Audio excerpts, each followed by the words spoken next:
second? Yeah. Just in case.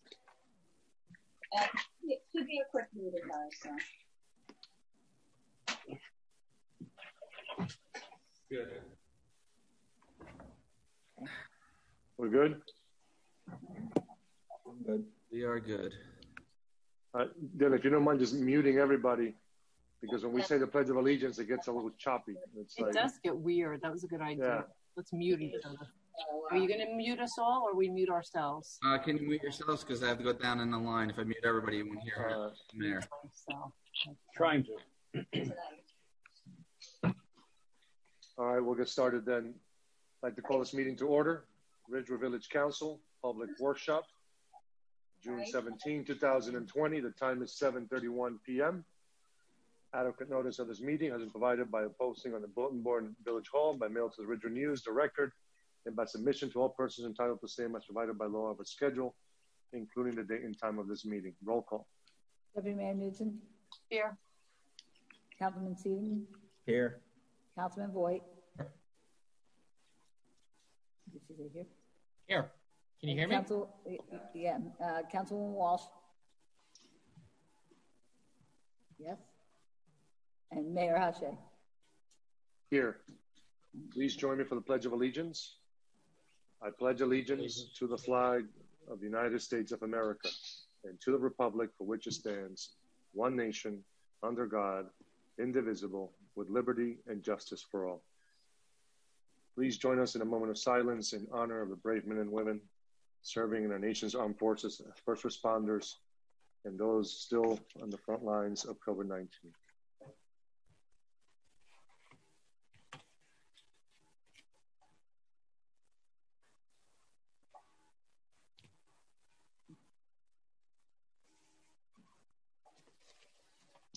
All right, thank you. We'll start with public comments, not to exceed 3 minutes per person.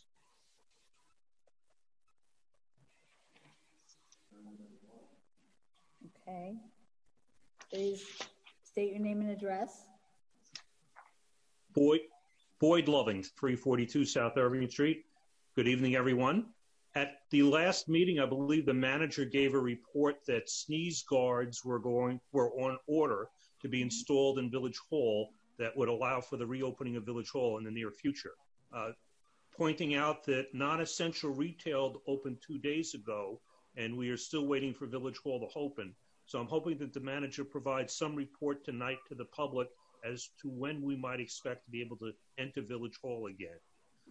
My other comment concerns the reorganization meeting. I had made a request at the last meeting during public comments that the reorganization meeting be scheduled to be held outside at the Cash House Shell, if at all possible. I would appreciate hearing any update you might have as to whether that is going to be possible. Thank you very much. Thank you.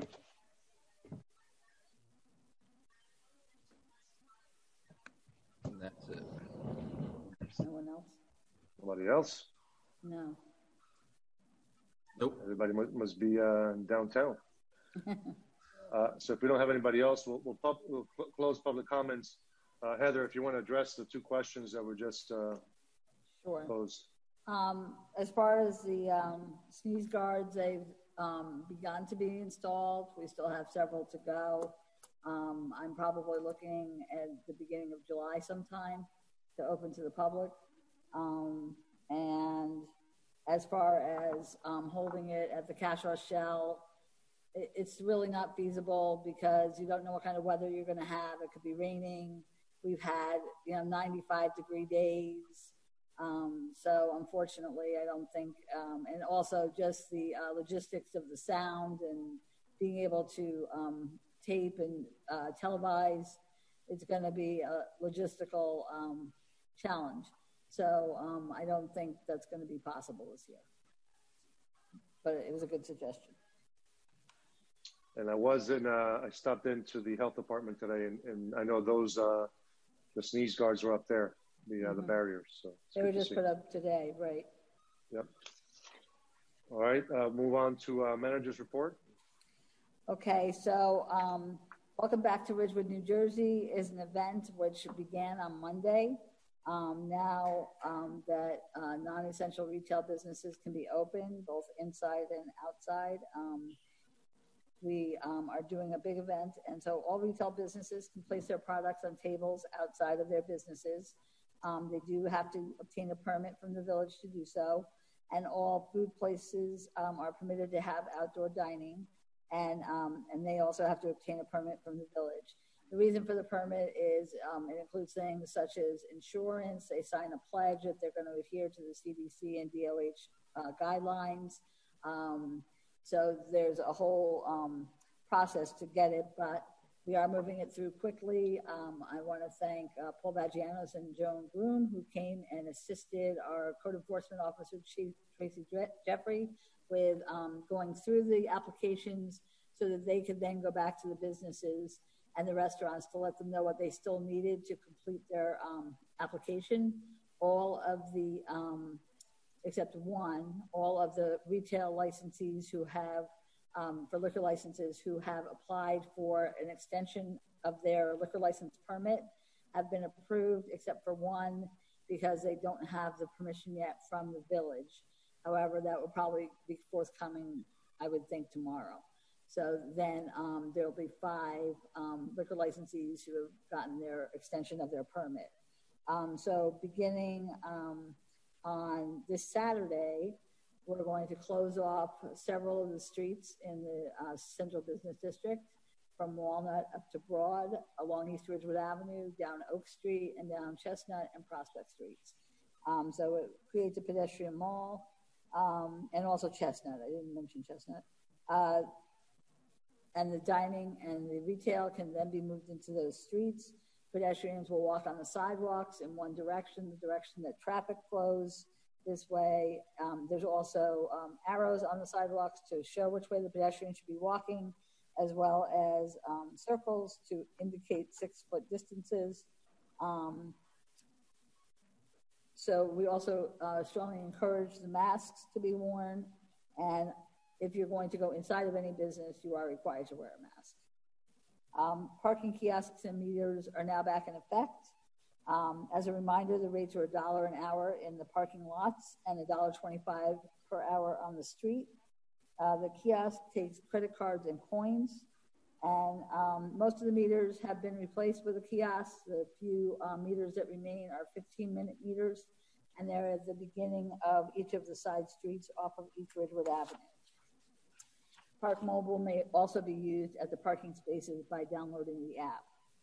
Under the executive order on June 22nd, all barbershops, hair salons, nail salons, cosmetology shops, day and medical spas, electrolysis facilities, massage parlors, and tanning salons will be open and must adhere to Department of Health guidelines. Under the governor's executive order, outdoor gatherings are permitted for up to 100 people right now. There are no limits on political or religious outdoor gatherings. June 22nd, the maximum number permitted for outdoor gatherings is 250 people. And on July 3rd, the maximum number permitted for outdoor gatherings will be 500 people. All these gatherings must provide for social distancing, and people are encouraged to wear masks. Come and enjoy Graden Pool this summer. Opening day will be Monday, June 29th. Seasonal memberships are available on Community Pass, and the Water's Edge Cafe will be open for business this summer. All village offices and departments continue to be closed to the public. We are here every day except Friday, where we're working from home. We still respond to emails and phone messages while we're working from home. We do have several departments who do have to interact with the public, and we do so on the patio between the library and the village hall. And so one of them is the building department. If you need to get a building permit, you can still do so. You would put the application into the yellow mailbox by the lobby doors of Village Hall. They would be brought into the building department. They would process it, and then they would call you and tell you that your permit is available, and the exchange would take place at the patio in between Village Hall and the library. Please remember to fill out your census forms. We were undercounted in the 2010 census, and we wish to have a 100% response rate in the 2020 census. All residents have received a postcard indicating how they can respond to the census in multiple ways. Please be aware that all the census information that you submit is confidential. Garbage pickup will remain curbside through July 10th, and rear yard garbage pickup will resume on July 13th. The recycling center is open at East Glen Avenue. It takes residential recycling, yard waste, and cardboard recycling from the businesses in Ridgewood Central Business District. No commercial landscapers will be permitted. The updated election information: the primary election is a mail-in ballot and voting in a few polling locations, but only for those with disabilities who cannot vote by mail. If a voter is registered as a Republican or Democrat, you probably have already received your mail-in ballot. It's the ballot for that party that you're affiliated with.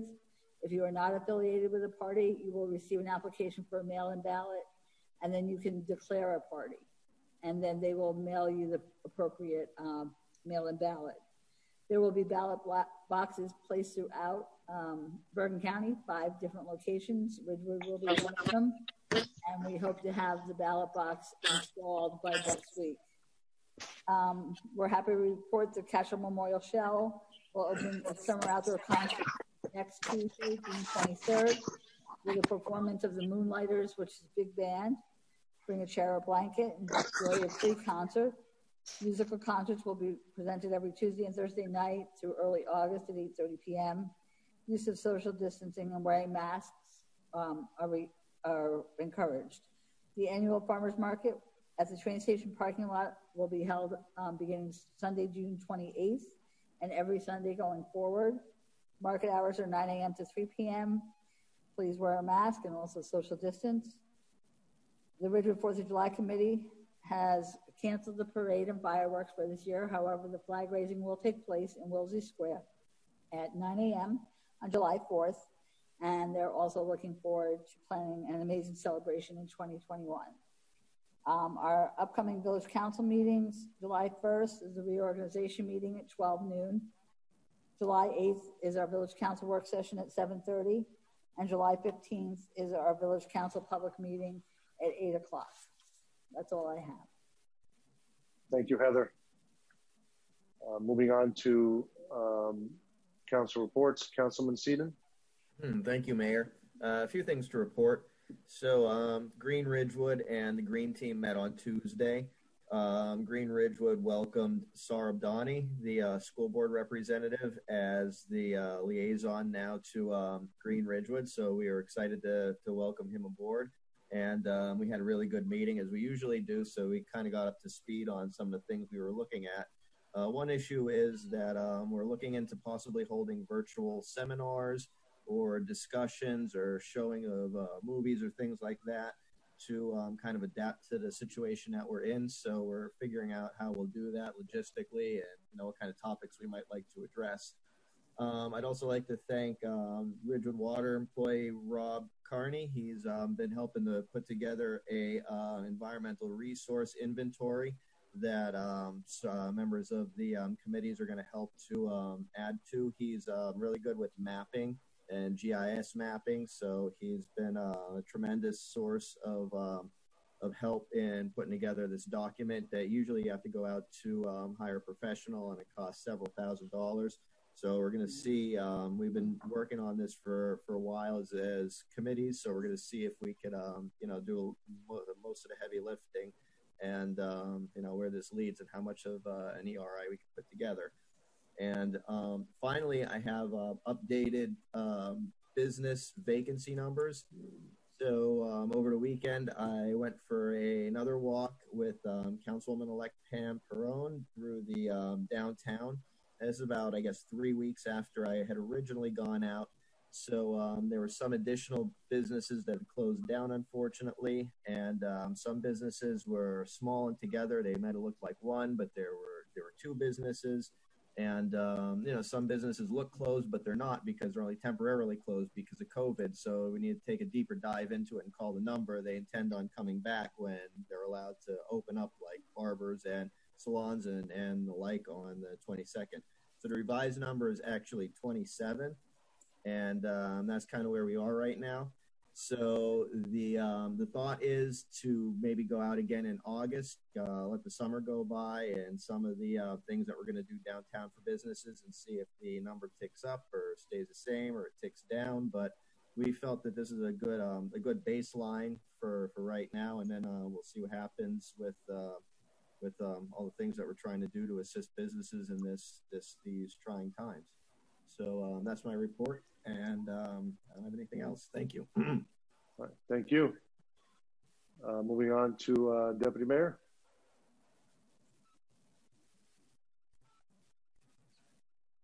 Okay, there we go. Sorry about that. Thank you.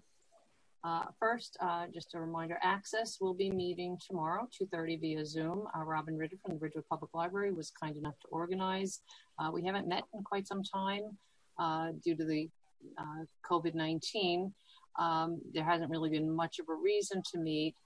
We will be reviewing what we can see for the future in terms of Access Weekend, which is always the big event in October.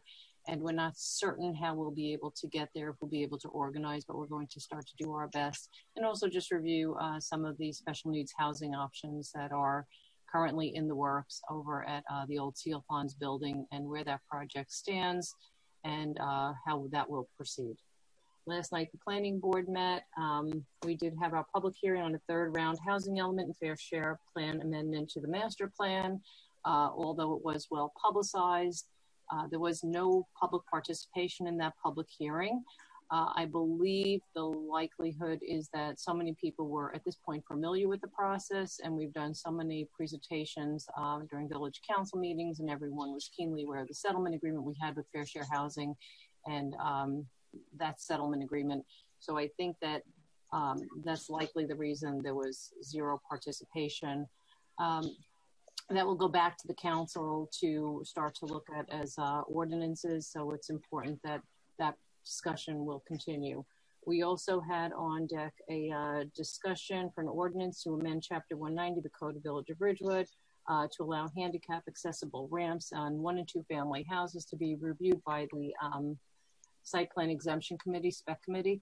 And this was an important discussion. It would have to come back to Village Council as an ordinance, because some of the way we're looking at setback requirements and whether or not we would allow a 50% encroachment into side yard setbacks to allow for a 250 square foot ramp, and allowing also for landings at 25 square foot. So it's a really important conversation.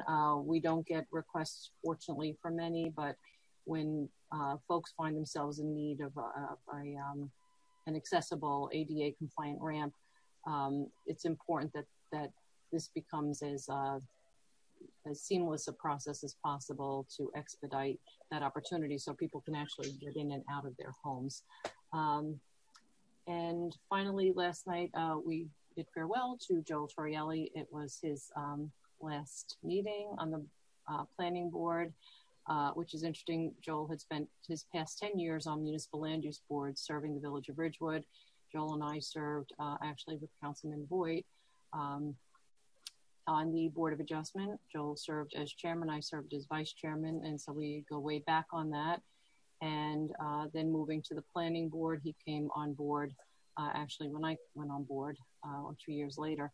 So it's really been, an incredible opportunity to work with Joel Torrielli. We will miss him dearly. He's really given a great deal to the community, to the village, and has served us well, lending his expertise to our community.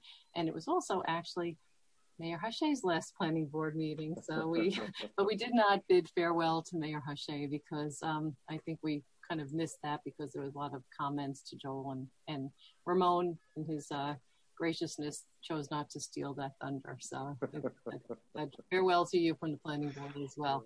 So in any event, I think that's it. And if I can think of anything else, I think Heather covered July 4th flag raising ceremony. We will get that information out to full village council probably within the next couple of days, and we hope everyone will attend.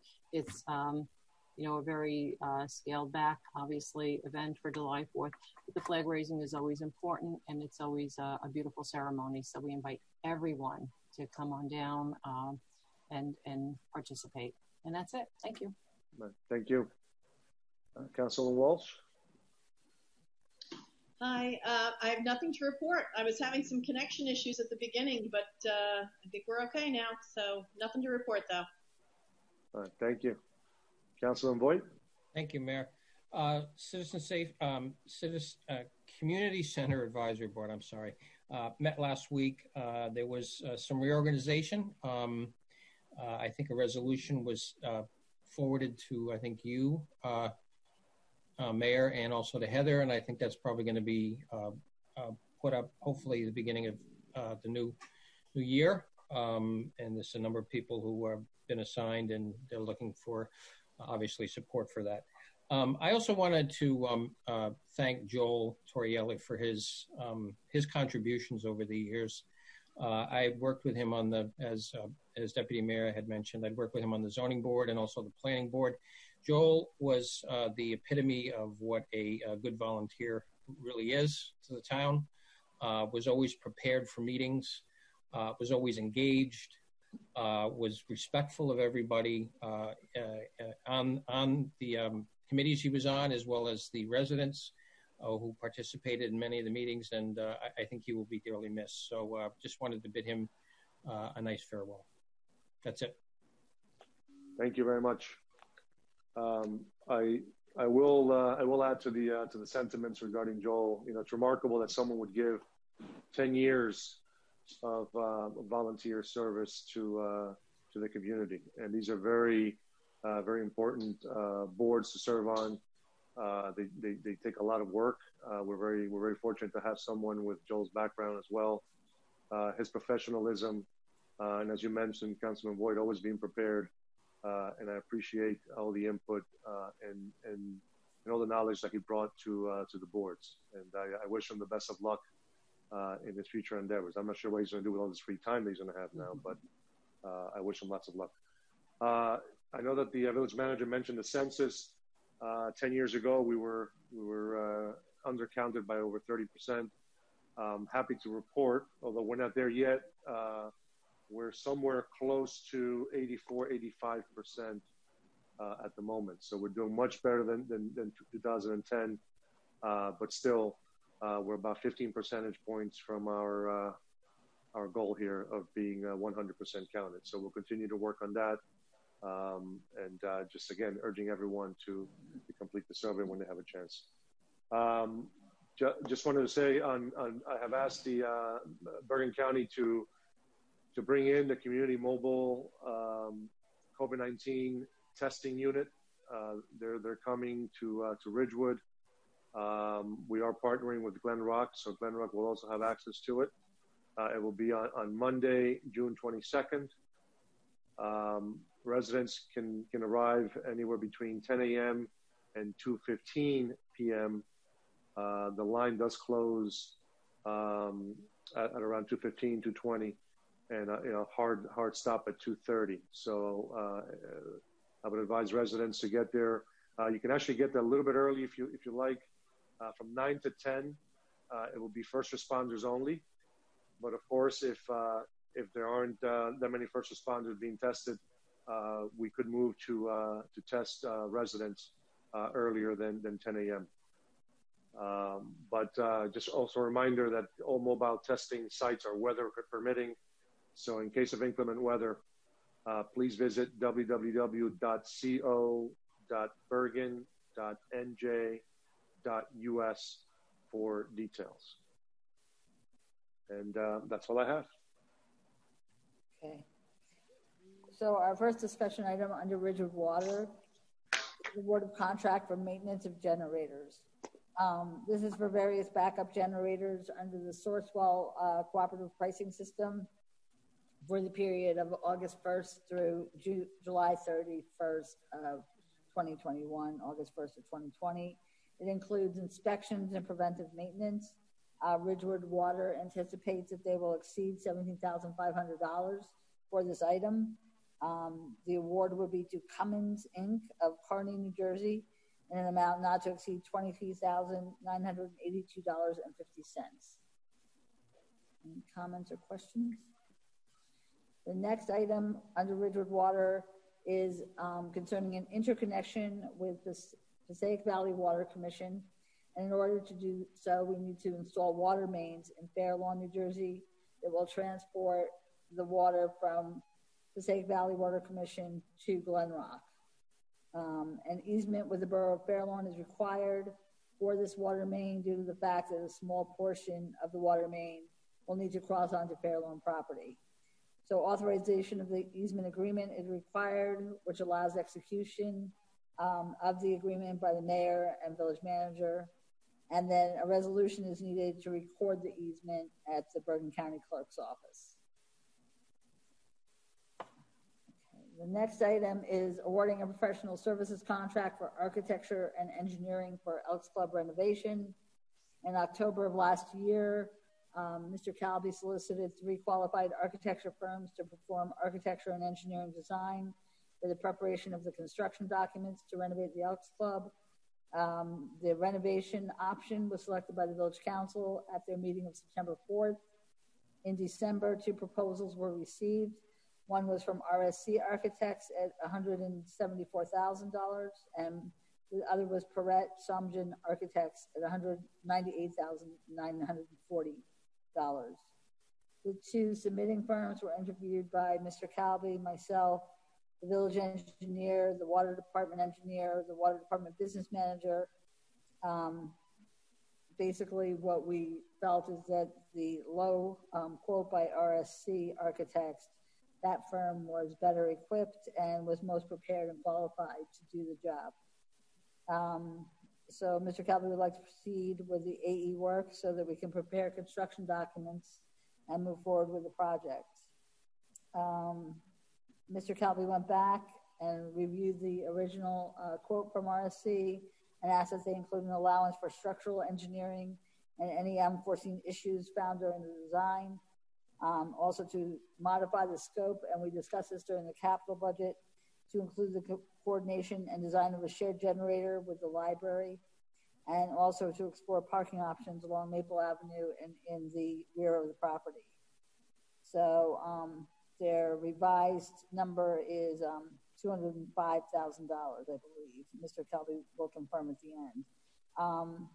So RSC we've used before. We used it for the renovation of level 1 of Village Hall to waterproof the finishes. They also did a conceptual design report for the Elks Club in 2017 and presented to the council at the September 2019 meeting. So RSC Architects is out of Hackensack, and the money is being appropriated. So Mr. Calvi, I don't know if there was anything further that you wanted to add. Sure. Can you hear me fine? Mm-hmm. Okay, good. So I just wanted to comment more on the total and why we're doing this now, and we didn't do it sooner. We had kind of held off on it, waiting for a closure on the property purchase. We don't want to proceed early and waste money in case the purchase didn't go through. The new total is $200,000. It's $180,000 base that their new contract is, and the two $10,000 allowances for a total of $200,000. So really the base is $180,000. The allowances are there at the discretion based on what's found, if we have to do structural engineering or if there's any additional requests that come out of the design review. We're looking at this point to complete this, if approved by January, go out to bid at that point with the hopes of starting construction in March, April of next year and occupying by that end of that year or by beginning of 2022.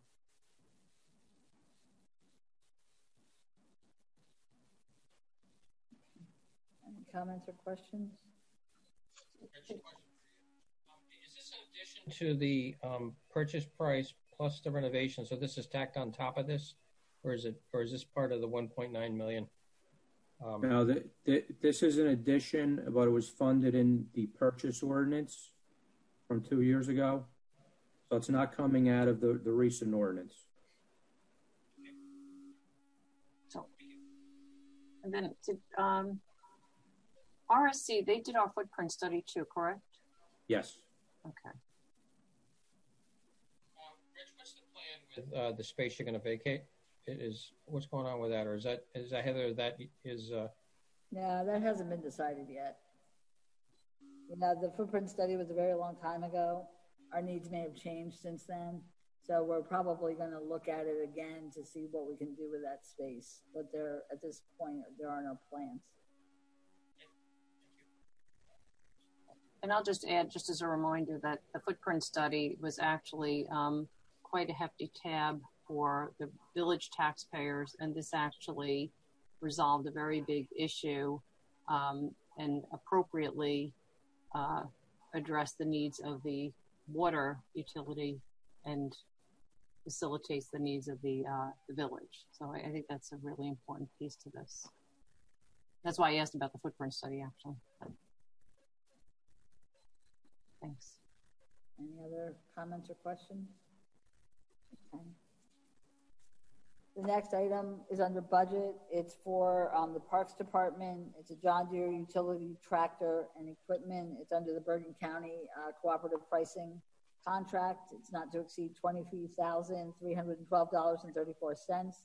The money is in the capital budget.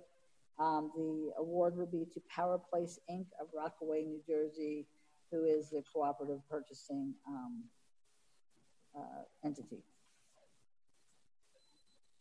The next item is about the concession stand at the Water's Edge Cafe. As you know, we awarded this contract to the current vendor in December of last year. It was a second-year option, which we decided to take.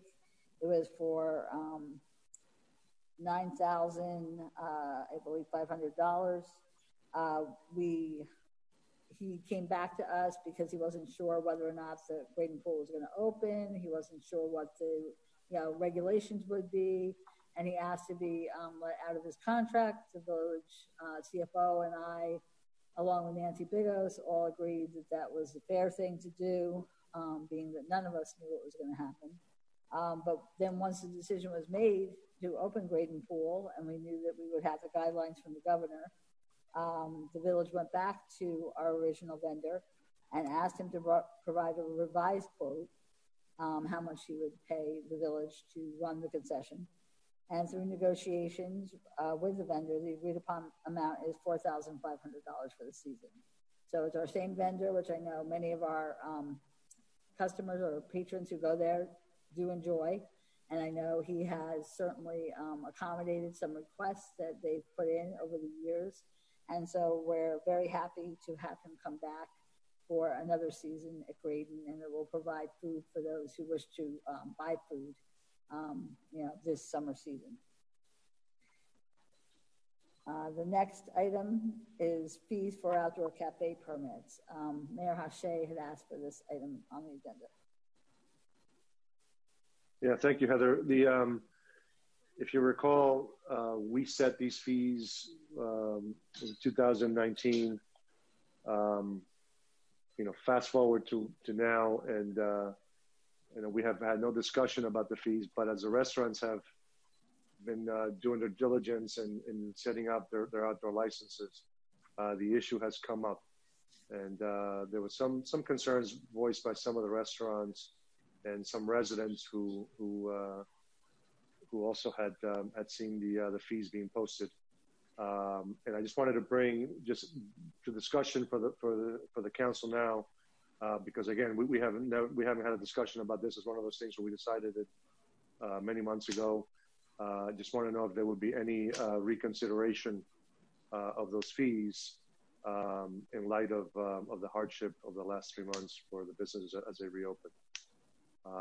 But also bearing in mind that there is a cost associated with doing the inspections. They do require, as we found out, Heather, they do require a bit of time. And so I just wanted to bring up a discussion just to see what everyone thinks make the most sense. So, go ahead, Jeff. But I can't hear you. Oh, you can't? Can you hear me? No? No. It's a little, it's bad. No. Hello? You're faded out. It's so faded. It sounds very far away. Does it? Oh, yeah, that's it. Okay. Yeah. All right. Thank you, by the way, for letting me speak. So I'm in favor of, some kind of a reduced amount. I don't know what that is. And I agree with you, Mayor, that, there's a cost associated with that, and that, the whatever they pay should cover the costs, and let's leave it at that. That would be my thought. I think from my end, I would have to understand how many restaurants, how much it totals, because in as much as the restaurants have endured hardship, so have many of our residents. And at some point, somebody has to pay for all of this. And these are, areas that in whether it covers the cost of inspections and processing fees, there's an aspect of this that somebody's got to pay for, and our own residents are, along with restaurants, along with retailers, many of our residents are grappling with how they're going to make ends meet, and at some point, this is all going to land on Village Council, and we're going to have to pay for this. And so, I think for me to have this conversation, I would need to know precisely how many restaurants, what the total fees. I think I need a heck of a lot more information. And I appreciate that, I read the same, I think Ramon and I were actually tagged in the comment thread. But there's another aspect of this that's, the cost has to be shouldered by someone at some point. So it's fine. And also, Susan, just to add, by bringing the tables to the street, it's actually an expanded layout. So normally we charge the fees based on the number of seats, but we're not increasing the fees for the layout on the weekends. Right. It's just all based on the kind of baseline Monday through Friday one. So already there is a concession kind of being baked into this. Yeah. Which is important to also to keep in mind. And also the fact that each weekend is costing over $8,000 to do the Welcome Back to Ridgewood. And so that's something that we're doing to assist the businesses as well, to bring in more business for them.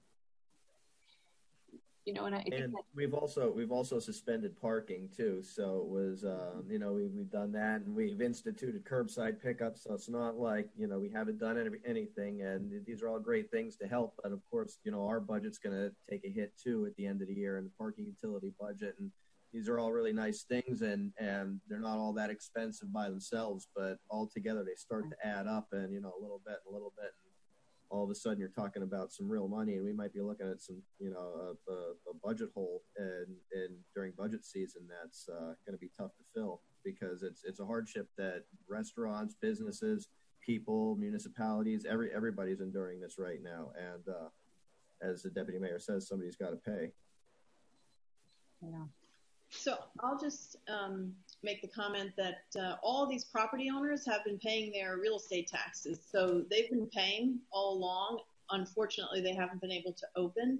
So we've been collecting our taxes from businesses that have been shuttered. So I agree that maybe we should give them some sort of just a discount, depending on what their plan is. Obviously, some of them are expanding their footprints to neighboring properties. So, maybe that's the concession we can make. We wouldn't charge them in addition to what they would normally have been charged. Just a thought. I think it's also really important to note, and I one of the things I think Councilman Seaton just stated, that we had curbside pickup. There was, apparently it was so successful, they all want to continue that. And so to say that their restaurants were shuttered and they didn't have the opportunity to conduct business isn't entirely accurate, because there was I know people that were downtown constantly on pickup patrols. So, they were conducting business. And again, we have to go back to, the other taxpayers that have really been impacted financially by what's gone on. So I think this is a balancing, but I think that again, I think we have to better understand what the fees, the totals, and what the hit would be, because we're already like sinking into this red zone. It's not Yeah. So Heather, maybe why don't we look at the what the current level is, what the cost associated with the inspections also will be, and then also look at what is kind of the concession that's being baked in based on the number of the larger layout that we're allowing. What would have been the appropriate fees charged had we done that? So I think it's important then to take a look at, from a concession standpoint, what's already been given to the businesses.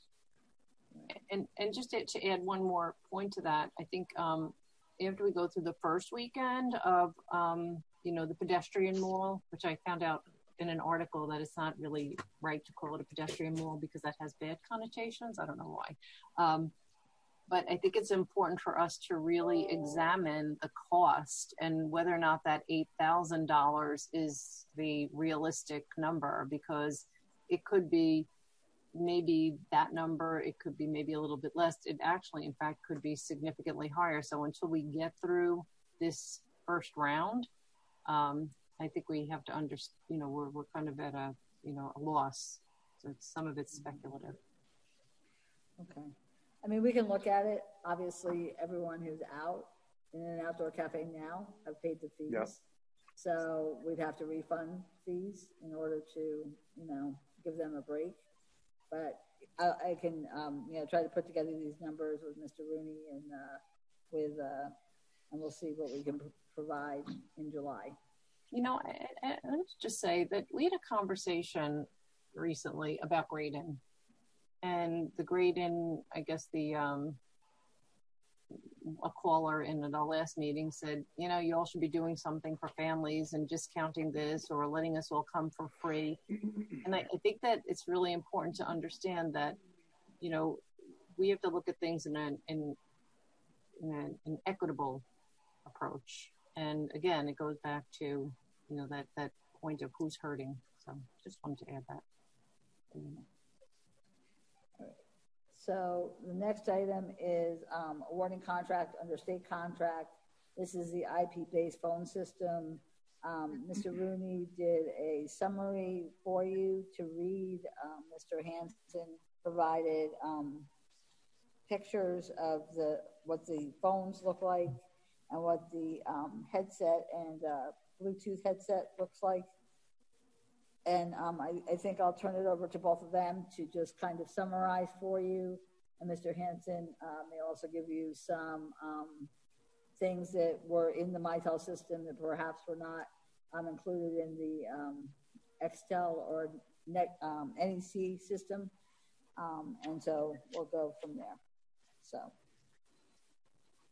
So I'll start, if you don't mind, Dylan. Mm-hmm. That's fine. I'll summarize my memo that I provided to you. Heather, Dylan, and I created an IT committee several years ago, and we met with department heads to discuss their needs, the type of equipment they needed, and how to be successful. One of the items that came up was the phone system. The focus from different departments changed from what we had in the past 5-7 years to something more current that would allow for better customer service, allow for connectivity with cell phones with police department. There were many things that were on the table that we were trying to address. Dylan and I had gone to a GMIS conference, and they had several booths set up there, and one of them had to do, or two of them had to do with the phone system.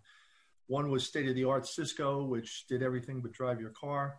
Of course, it came with a drastic expense to it. And the other that was more reasonable was the Mitel system. And after looking at what they had to offer, doing some work on cost, finding out that they were a vendor in a state cooperative, we brought them in to make a presentation to the department heads. Most department heads participated. They provided a lot of input. They asked a lot of questions. And bottom line is they were very satisfied with the type of equipment and service that Mitel could provide. We then went back to Mitel, asked them for specific itemization of what they would provide, the warranties, the storage, soup to nuts, so that we could be in a position to say that they met all the needs that we asked for. With that being said, when we finish going through that, Heather suggested that we meet with our current vendor just to be fair as to see what they had to offer and give them an understanding of where we were.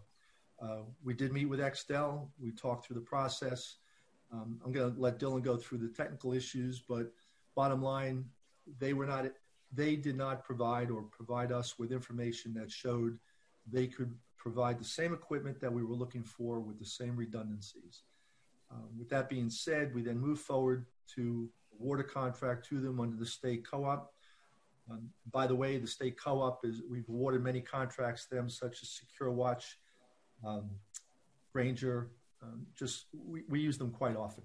So it's a process that is already state approved. The vendors are state approved, and we're satisfied with the results that we get.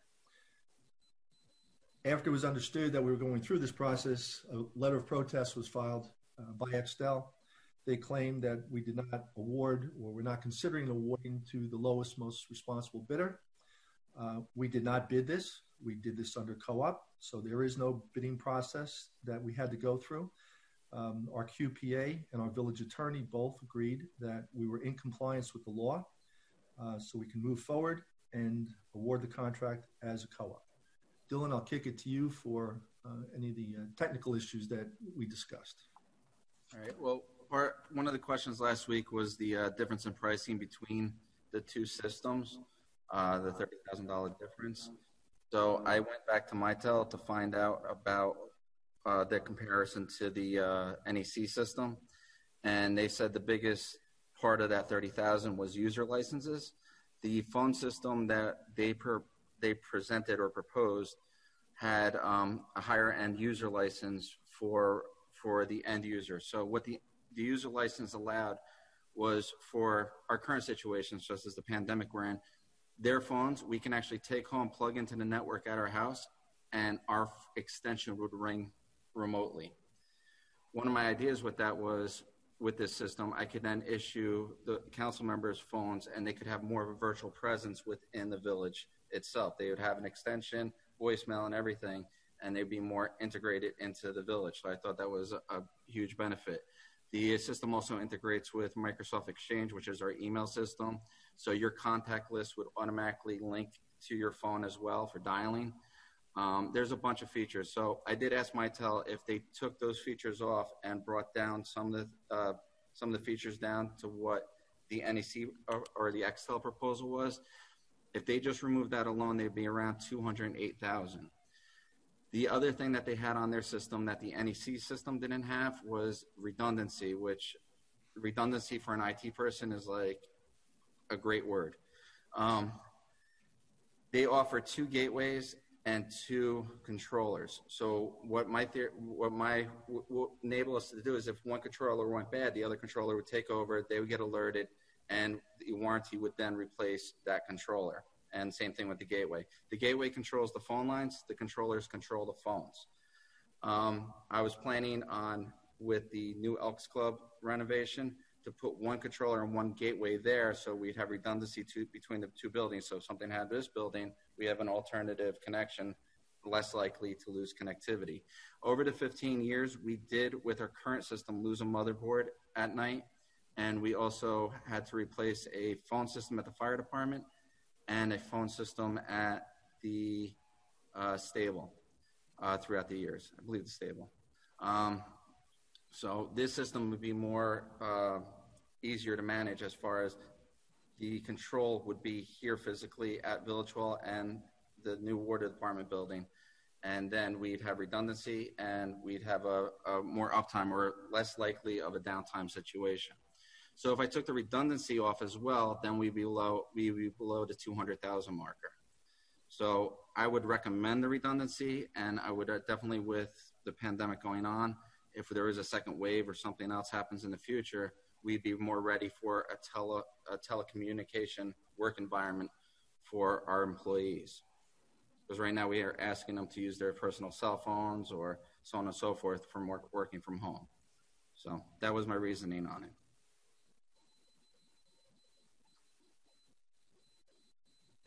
When did you meet with Mitel?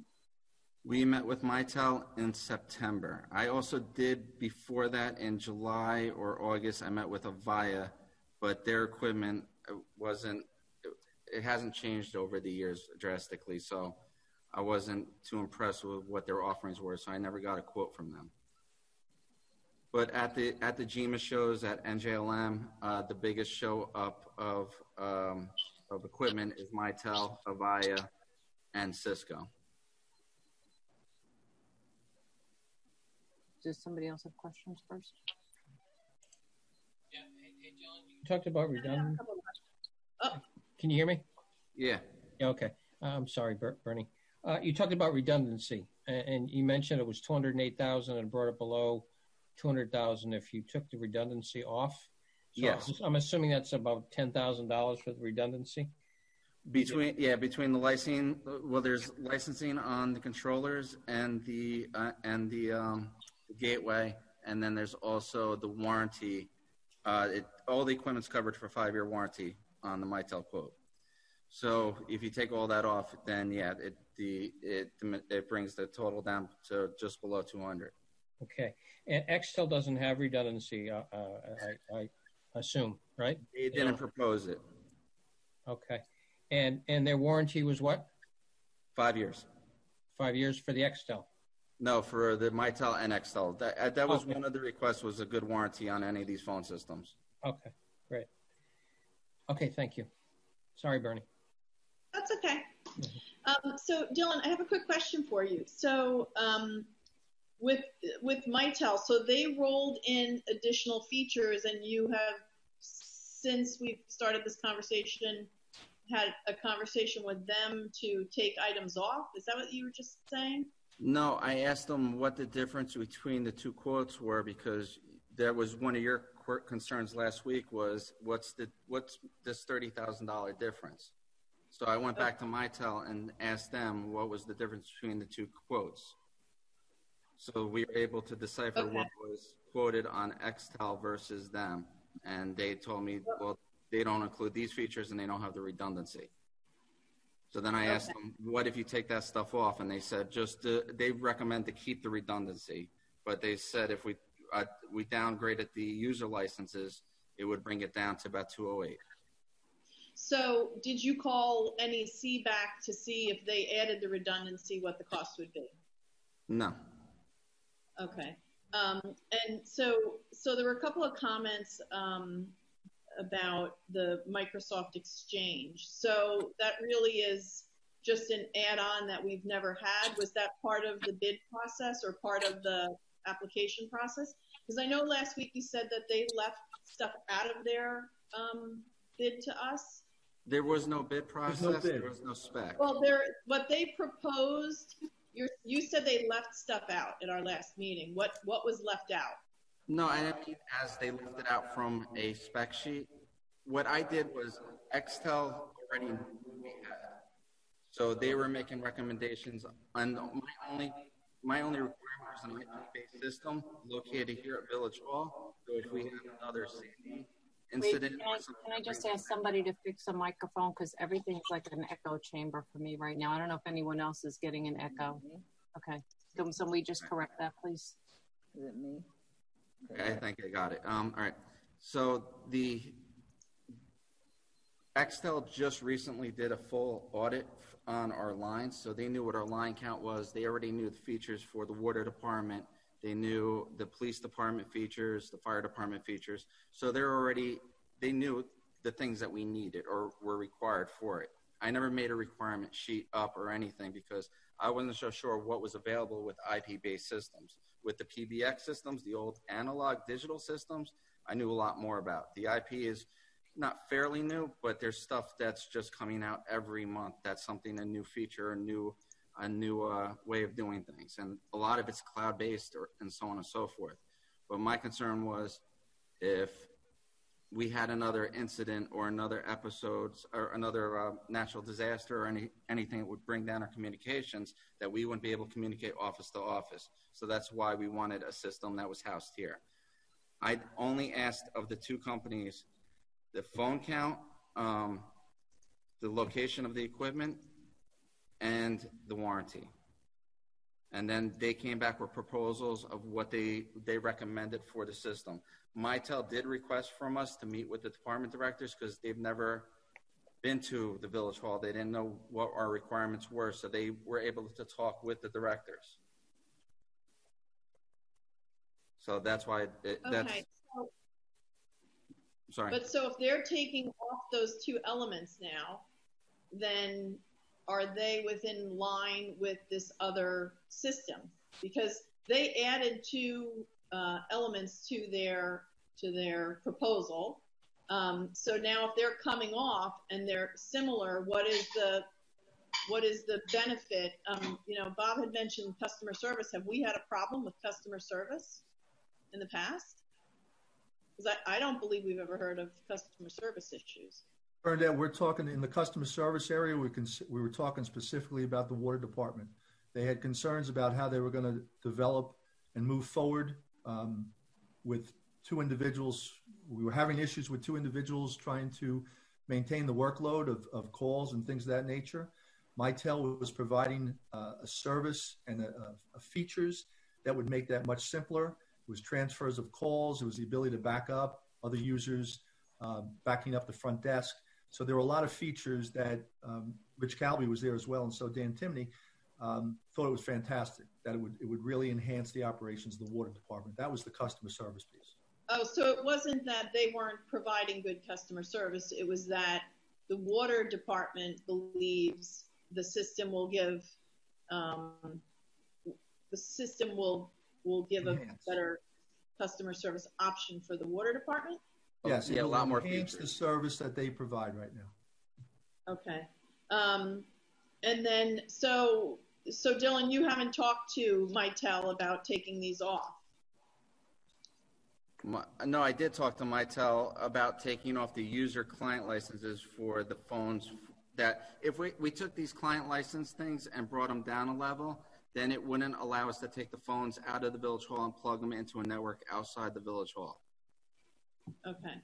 So I guess that was the confusion for me, that you called Mitel, asked them to take these things off, and it puts them now kind of in range with the other system. So, you know, it sounds like they're equal proposals. Yeah, they're more in line if I took that stuff off, but I would recommend it with everything that's going on that we'd be able to telecommunicate working. And then I do really like the redundancy. I think that's an incredible feature, especially when you have to come here at 1 o'clock in the morning to fix a circuit board. No, I know, but that wasn't one of the questions that you asked in the proposal. I didn't know it was an available feature. Mitel put it in. The other one didn't put it in because it wasn't asked for it. Well, I didn't know it was available until Mitel proposed it. But it is available though from the other system? I'm not aware if it is or it isn't. I was trying to find literature on their website about it, and it didn't mention anything if they offered redundancy with that part, but they do offer a possible cloud fallover. But again, their website was cryptic in locating information on the codes provided. Just one other question. Since the cost of the phone system, is there a breakout of what portion of this is Ridgewood Water covering a portion of it, or is it just out of, maybe somebody can... No, I talked to Bob about that, so we're going to split up the cost, and we're going to figure out the exact cost of what we're going to be charging to the water department for their share of it, as well as ours, and we'll split the controller and the gateways. All right, and then I thought that at our last meeting, I had asked for kind of like a list of what the differences were, but did we ever get that, or did I misspeak at the last meeting? I thought I did ask for that. I didn't know about a list. Did anybody? I think so, that you did that in your original memo. What's that? In your memo. Oh, in my memo.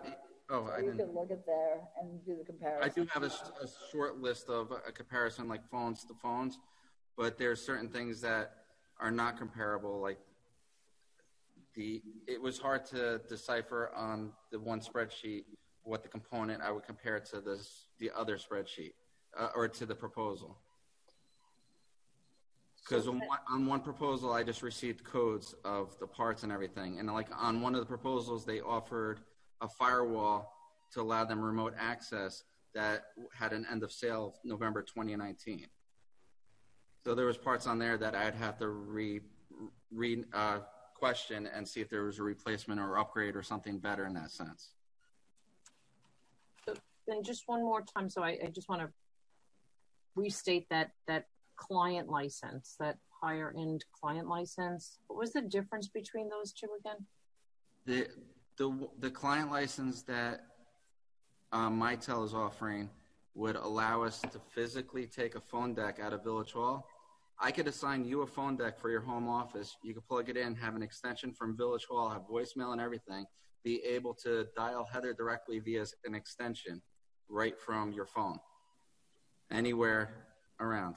I don't have a phone jack. No, you don't need a phone jack. You can plug it into your internet. Or it goes on Wi-Fi.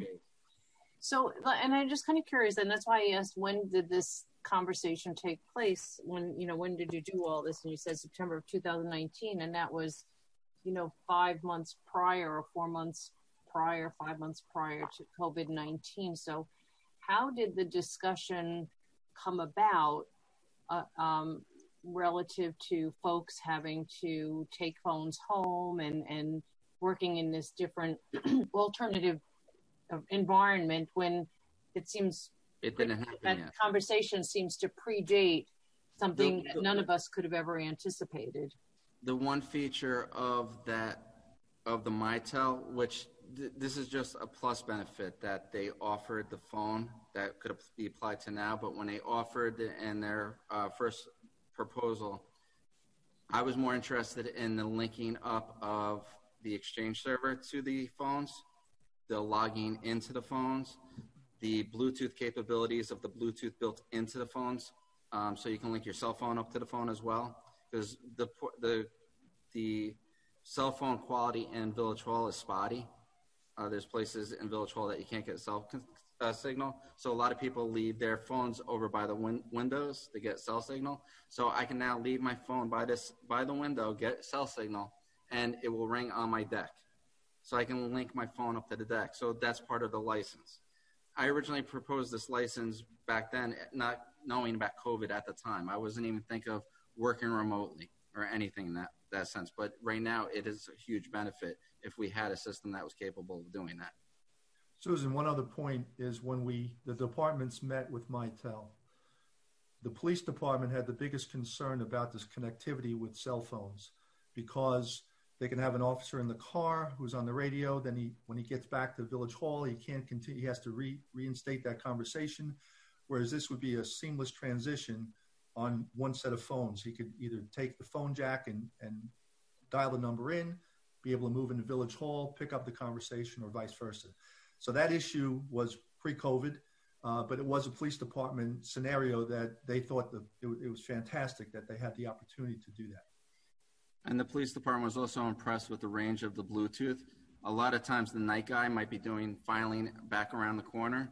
So Mitel said the range of their Bluetooth device, they would be able to answer the phone from down the hall for the front desk if they're doing reports, copying, because their equipment's located around the corner that they do that on, their little office area.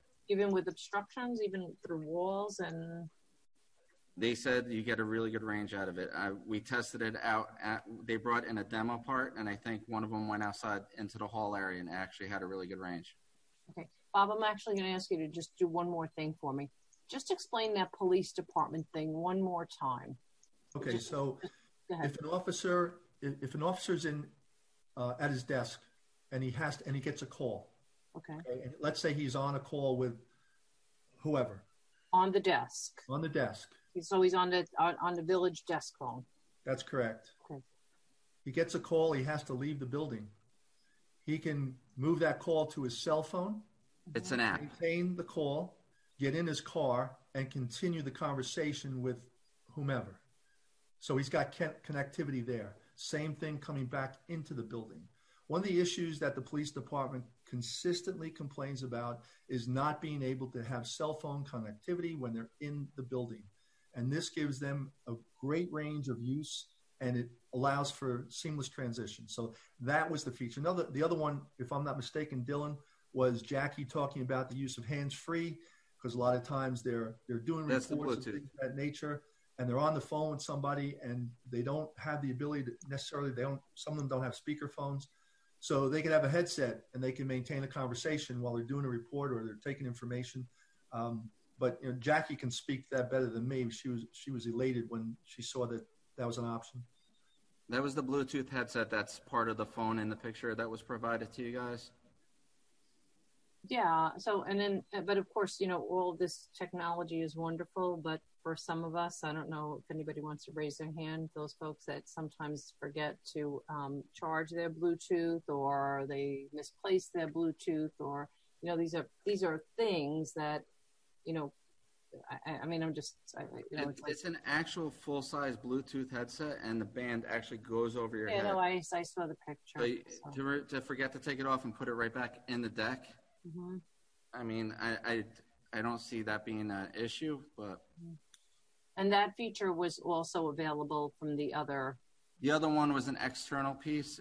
This one, the Mitel system, it automatically adapted into the side of it, so it was part of the phone. Got it.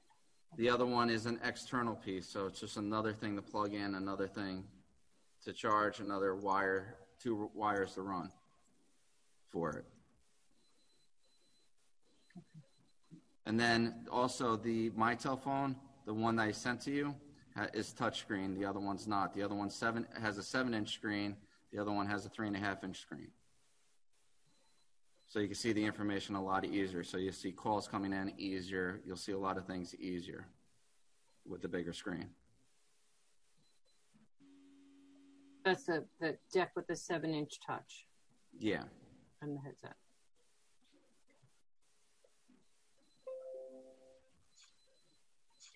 With what we were demoed, we found them very, very nice, very well built. Hey, Dylan, were you unhappy at all with Xtel? No. Okay. I'm sorry, what was that question? Were they unhappy with Xtel? Oh, and Dylan, you said no. Yeah. No. Okay. I have a quick question. It sounds like everybody took this process on since last September, and you've kind of learned a lot about what's available and what's out there. Would it make more sense maybe to put together a specific bid and then actually go out to bid? Maybe we could get exactly what we're looking for now that everybody knows what's out there, and possibly get a better price? You might get equipment that you don't want. There is lower grade equipment for smaller businesses that might be proposed that will do the same thing that this is doing, but the quality of the equipment is not there. Like my ultimate equipment, I love Cisco. I'm a fan of Cisco. I had a Cisco switch here for the past, I want to say maybe 12 years it was running. The only time it rebooted is when we had a power outage. Otherwise, you never needed to touch it. It always ran. It was one of the best switches I've ever seen. But again, that's Cisco equipment. Looking over all the equipment, talking to people at all these conferences and everything, the Mitel equipment is a very nice setup. People were very happy with it. Plus, the benefit of going through a co-op is these vendors have been vetted already. They've signed up with the state or the co-op, and they've proved themselves with other municipalities, other government entities, and it reduces the process of having to go to bid. That's why we use them as much as possible. If you remember, we bought a fire engine from Houston at a very reasonable rate. Everybody was very satisfied with the co-op. So that's why we go and we go through it. Chris loves them. I mean, he uses them all the time. It saves a lot of time and effort, having to write the proposal, having, as Dylan said, be cautious of everything that comes back and the type of equipment that you're going to get. So that's why we when we found that Mitel was part of that process, that's why we jumped on it, because what they showed us was top of the line, and it was great equipment and great support.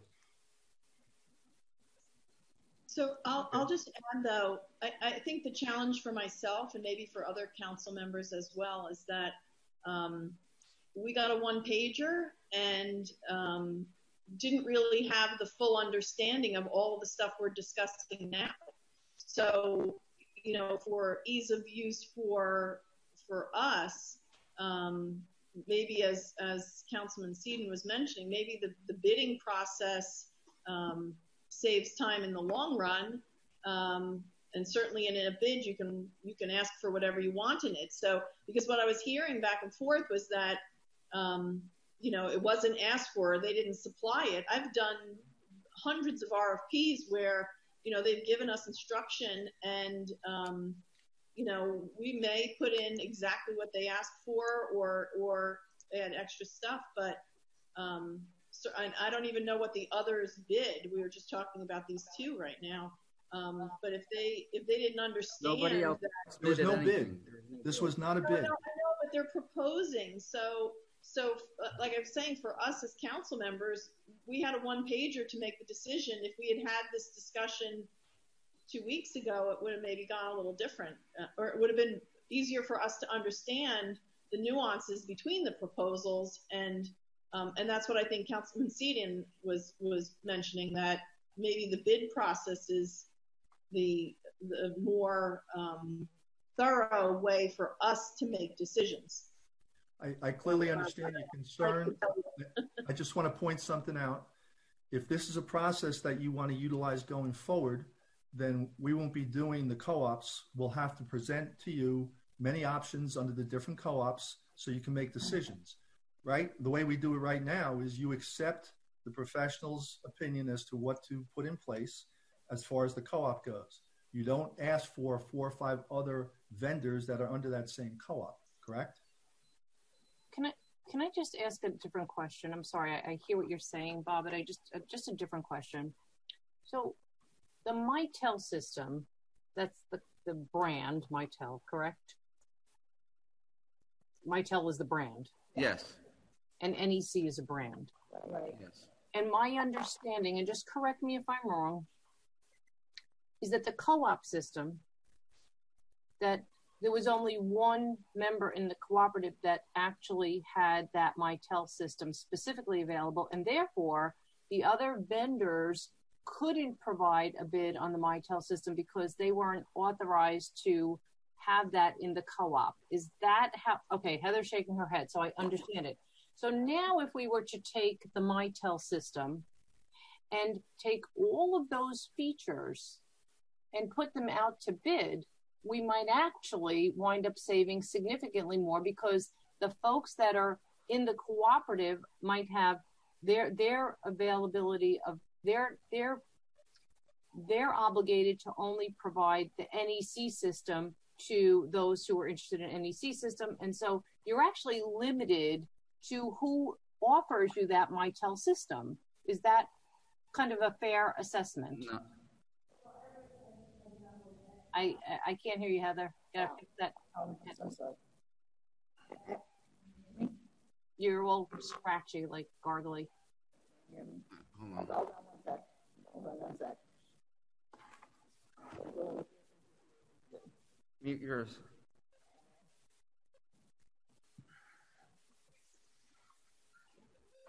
Okay, so Xtel sells Mitel, but they are not under any cooperative purchasing for Mitel.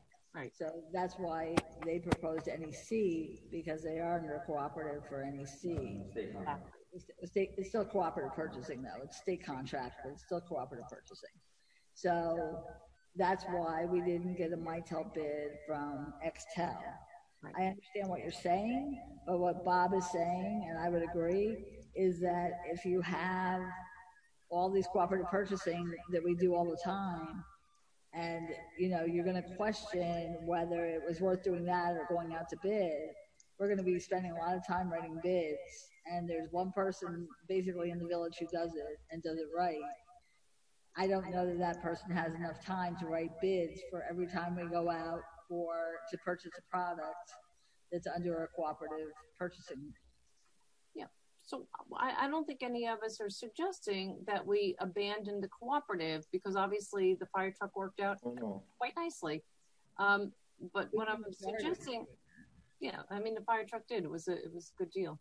But what I think we're suggesting is that, and I think that everybody needs to understand that this piece is that when there was a decision to focus on the Mitel product, because that was deemed to be the superior system, and so it had all the bells and whistles and what we wanted, what we needed. I don't know if wants versus needs, or whatever. Hopefully needed. But then in this particular instance, because there is a challenge with the slowest bidder in a protest, and I hear that we reviewed that and that there was no impropriety there, which again I think we all collectively appreciate. But I think it's important now to say, and I would be interested in just tabling this again, because I think that if we could now get this Mitel system for $30,000 less or 40, this is still taxpayer dollars, and maybe somebody's going to roll in with a lower price on the same thing. The only thing with a bid is that you can't say Mitel. You can say, Mitel or similar or something, but you can't specify that's what you want. And say Mitel or similar. And I'd have to check with the QPA to make sure that's what we can say. Right. And what Dylan was saying, I believe, is that there are similar systems to Mitel, but the quality is not as high as Mitel. And so we may get a lower price for a system that's called XYZ, and it may have the features of Mitel, but not the quality of Mitel.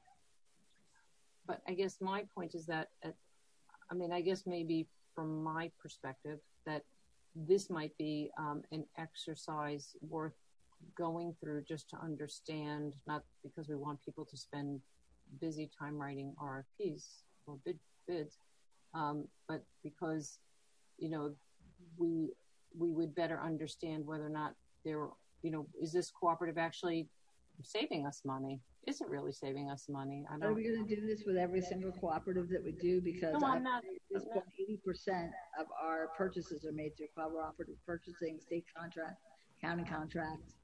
So, that's my question. Oh, I don't know. It's a lot of work. If we're going to go out to bid for everything or proposals for everything, it's a lot of work, and we might have to hire someone just to write the specs. Realistically. Maybe this is just one time where we give it a shot and see what happens. I don't know if anyone agrees, disagrees, but this might be the one moment where we say, let's just see what happens. Let's see what we get, because we could always go back to the cooperative and go back there. We could. Yeah, so then we have two options. Correct. Anyone? Feel free to jump in. No, Councilman T didn't say that as well. A suggestion. Oh. I still agree with the suggestion I made like 10 minutes ago. I know. Sorry, I have to just sometimes talk things.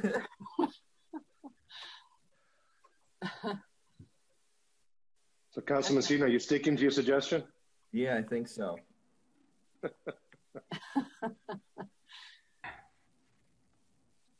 Councilwoman Walsh, you agree with that as well? Does Bernie not hear us? Councilwoman Walsh? She's still connected. I don't know where she went. I can't hear what Heather's saying. No. She's all garbled. Oh, you're still garbled. I don't know. Yeah, I'm going to give you my laptop. Hold on.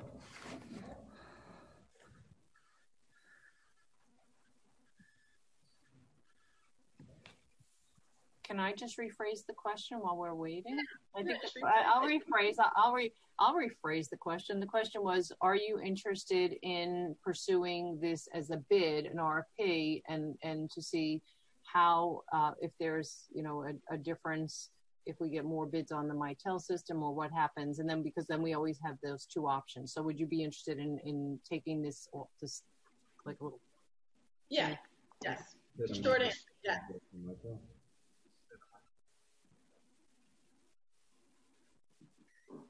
Okay, so we have 3 in favor, so we'll discuss it with our expert who puts together the specs and see if he has some time to do that for us. Just out of curiosity, I was interested in hearing what Councilman Voigt and Mayor Hache had to say, if they agreed. Yeah, if they, I don't know if they agree. Yeah, I'm fine. Yeah. He was. I saw Jeff saying yes. Oh, sorry. Everybody's boxes move around, so I didn't see Jeff. Yeah. And Mayor Hache, yes. I mean, as long as we can explore any options that will get us a better price or a better deal, I'm all for it. Okay, great. Okay, so we'll move on from that one. Where are we? Award of contract, emergency purchase and installation of the well pump at the Graydon pool, for the Graydon pool. When there was no draw on the well, when we went to turn on the well to fill Graydon, we found that the electrical panel at the well had caught fire. After removal of the well head and further investigation, it was assessed that a new well pump was needed. We were fortunate in that we were able to get a vendor to come in quickly.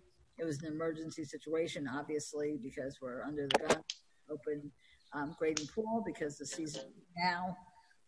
So the vendor is William Stothoff Company, Inc. of Flemington, New Jersey.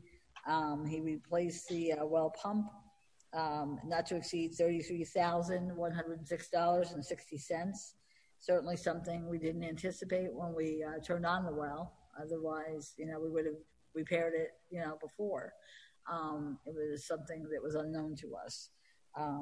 Certainly this is why we're saying that, our opening day is June 29th instead of June 22nd. It took about 3.5 days between finding it, determining what was wrong with it, and then replacing the well pump, which was very quick, actually. I mean, it was within a period of about 3 days, day after day. So, we've used William Stothoff through our water department. They've done good work for us, and so this is an emergency award for that company. Heather, can I ask you a question on the proposal? Uh-huh. You've got a 27-ton crane and operator down twice. Oh, is it? Yeah, it's a pretty. Gotta look. Hold on. Yeah, it's a pretty substantial amount of money. I mean, why is that? Why do you need to do it twice? You got it for 1.25 hours, and then you got it for 2 hours. Because he came on 2 different days, I believe, is what it was. Nancy is on the Zoom, so maybe she can answer that. Yeah. Yes, Heather, you're exactly right. He was there for 2 days. The first day was to remove the well head and remove the pump. The second day was to replace the new pump and close the system up. Okay. Thank you. Any other questions? The next item is the time limit parking and establishment of fees for the curbside pickup in the Central Business District. The business owners, many of them, the restaurant owners, have found that curbside pickup of their food has worked very, very well for them. They would like to continue it and to provide spaces for 30 minutes, which people would not have to pay for, so that they could run in and get their food and then leave as a pickup spot. The businesses will pay for those spots. And so basically this establishes a something called a reserve a space pickup. And it's basically what they will do is they'll say, I want 4 spots in front of my restaurant, and it'll serve my restaurant and these other restaurants or these other places. And then they'll make an application, and then I'll review it with the police department. We'll review it, we'll determine, okay, should they get 4 spaces or only 3 spaces? Because we do want to leave spaces on the street for people to park in and be able to go to a restaurant and not just do pickup. So that determination will be made. The full day cost would be $10 a day per space. And then as of July 1st, it's $20 a day per space, which is similar to our reserved parking, like what used to be bagging the meters. That's what we're charging. It's $10 per day now. It's $20 per day as of July 1st. If it's after 5 p.m., like if they only want it for dinner, it would be half of the full day price. So it would be $5 per space per day, or it'll increase to $10 per space per day. So basically what the thought is there'll be like a block captain, and that person will go and, get the buy-in from their surrounding businesses and then decide, yes, we'd like to have pickup spots. This is where we'd like to have them. And then they would decide that. And then one person, we would get one check for those pickup spots. And it lays out that it's payable the 25th of the month. It's payable quarterly. So the 25th of the month prior to the quarter, there's no refund of the quarterly payment once it's paid. No vehicle can stay in this reserve a space pickup location for more than 30 minutes. There will be no refunds or proration if, we have a blizzard and those pickup spots aren't available for 2 days or something. There would be, they're not, obviously people who are pulling into them to get pickup would not have to pay any kiosk fees. They cannot be used as loading zones for the businesses. And the police department can enforce overtime or repeat parking, as well as inappropriate use of the parking space, the reserve of space, which would be a loading zone or something of that nature. So this basically sets these parameters out so that we can continue this. I said, well, why don't you wait and see how it goes now that you can, have outdoor dining soon, hopefully come fall, we'll be able to have indoor dining again. And I've had restaurant owners say, I'll continue this for the whole time that I own this restaurant because it has been so beneficial for them. It may not be true of all restaurants. They're not required to do this. It's an option for them. And again, they'll be paying for it. So it's something which I would certainly endorse. It seems like it's been beneficial for our businesses, some of them, and perhaps others too, if, now that they may have been closed and maybe now if they open, it might benefit them.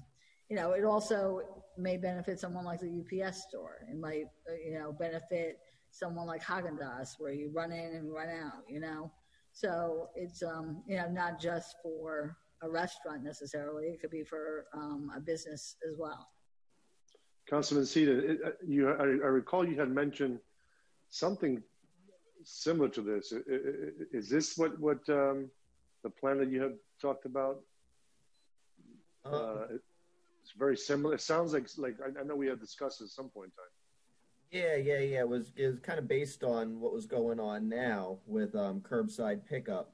So, okay. A business, whether it's one business or as Heather mentioned, if, one business owner could kind of go out there and corral the troops and get several neighboring businesses to kind of go in on a couple spaces, then I guess that's like kind of a new aspect, but that makes sense because it would be one central point.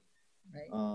And as long as they're paying for it, you don't really lose revenue on the spot because someone's paying for it. And if it helps the businesses out, then they get to stay in business and continue to pay taxes, and it kind of goes from there.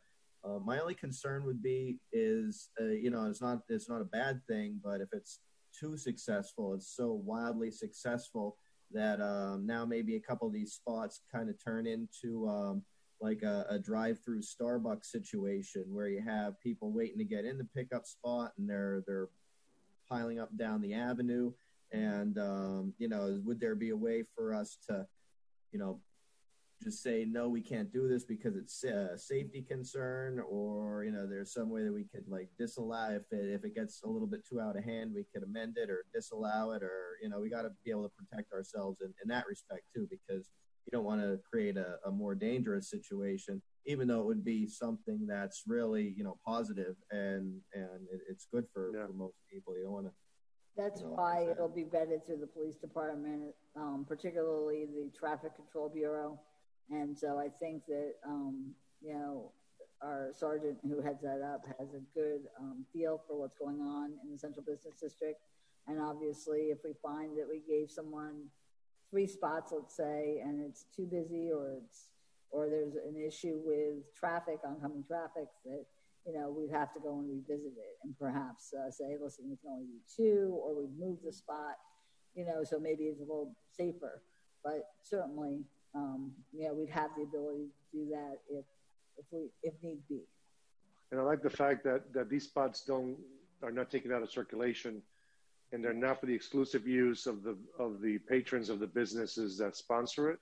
Correct. So it's really for everybody to use and popping in and out. And a lot of the businesses have always, clamored for more of these 15-minute type of spots, because it's, the typical retail experience is a very short one. Restaurants, obviously, if you're sitting down to eat, it's a longer time period. But to run in and out to a store and pick something up, it's a lot quicker than that. And the only thing that we lose is the turnover of the spots. But again, there's an offset of having those spots being paid for during the time that they're going to be used for this. So Heather, do you have a limit on the number of spots you're going to allocate? I don't. Not overall, but each block we're going to look at individually. If there's 5 spots in a block, we're not going to give all 5 spots to pick up. It might be 2, it might be 3. It'll depend, on how many restaurants are participating, restaurants or businesses are participating in that area. It may be that there may be 2 on one side of the block, and right across the street there'll be another 2. So there are actually 4 within, right across the street from each other. Right. So, we'd have to really wait and see what applications we get in. But that's, again, why it's being vetted through our traffic bureau, because this way I think we'll probably get a good handle on where they should be placed and, making sure that it's done safely. Yeah, so you don't see this as being a large number then? In other words, we're not taking parking spots out of circulation. No, and some of them will only be after 5 o'clock, because that may be the only time they want it.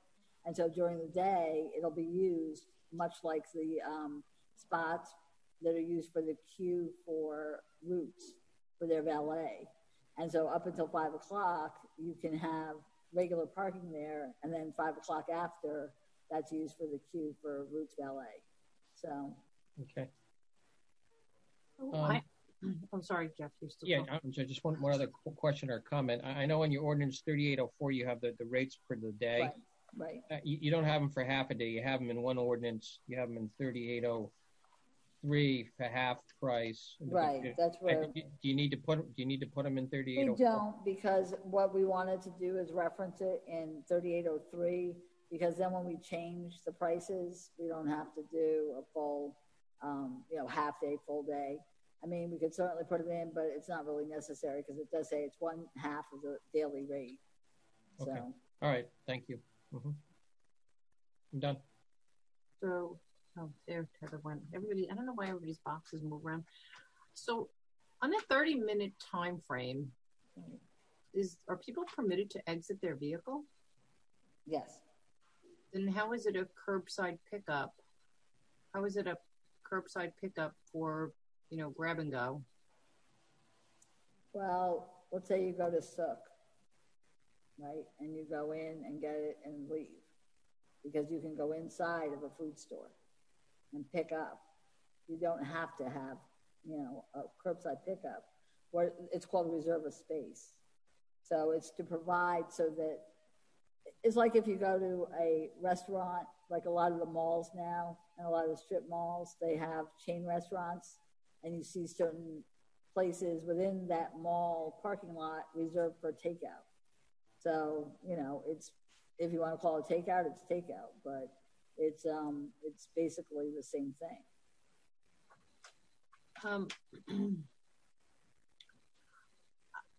I think this needs some work personally. You know, I appreciate that the police will look at this and enforce, but I have to say, if I can count, can't even remember how many times somebody does a U-turn in front of me downtown all the time. How many times people double park?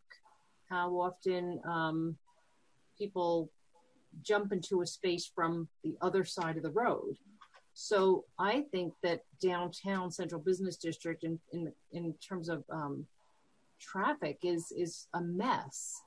And I almost feel like this, if we're going to do this, there's a heck of a lot more work that needs to go into this, because my knee jerk is just like Councilman Seaton just stated, watching that queue of people turning, you know, directionals and waiting to get into a space because they know that's the quick space that they don't. As a matter of fact, the incentive to sit there with your directional on and wait is because you don't have to pay for it. So there's all these incentives to actually sit there and wait and tie up traffic and cause people to go to the other oncoming lane to go around. I think that this could be a serious safety issue. So I think we have to work on this and how this can happen. Just my opinion. I think it has some benefits, obviously, but I think there's some significant issues that need to be resolved. Okay, I think they can be addressed through our traffic bureau. But by the way, just one more question.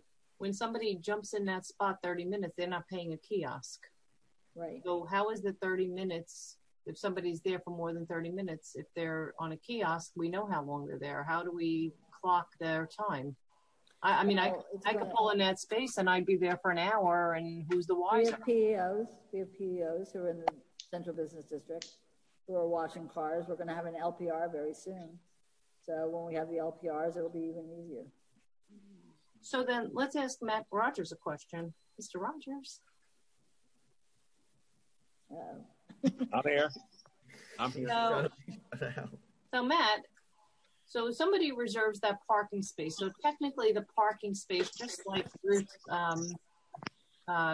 valet or any other valet, technically those spaces are purchased by the restaurant, correct? So they're owned for the moment by somebody else. That's the effect of this. Whether or not that means that it's actual ownership and liability and responsibility, that's something to be seen. But I think I know where your question's going. You're like telepathic now. You're a mind reader. So if the space is, let's just say for argument's sake, I own the restaurant and I reserve a space, and somebody comes along and they're there for 35 minutes, 40 minutes, an hour, 2 days, and now they get a ticket. Mm-hmm. But how is that within, because the space is really not technically within our jurisdiction. Somebody rented that space. Somebody rented the space. I'm asking Matt the question. Yeah. Okay. The intent here is to not give up ownership of the space. The intent is to have the meters paid for the parking for that time period. So if somebody goes in there and stays longer than what's permitted, there's still adherence issues. There's still an ability to enforce that if that's the way this is set up. But we're not giving up ownership. We're not giving up control. And at the same time, they're just trying to subsidize what's being lost for the parking meters that would otherwise be used for people to park in that area. And that's the way it has to be approached to be effective.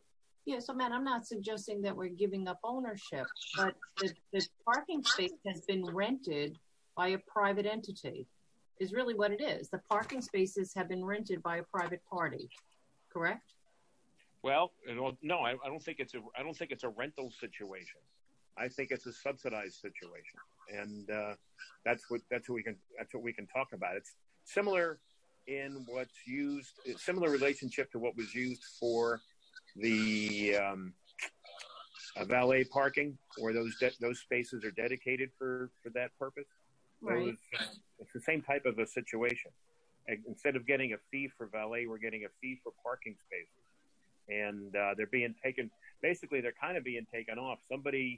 If somebody went in there that didn't into those spaces that didn't utilize them for the takeout purposes for whatever restaurant that is, or at restaurants that is using them, then they could be ticketed for that.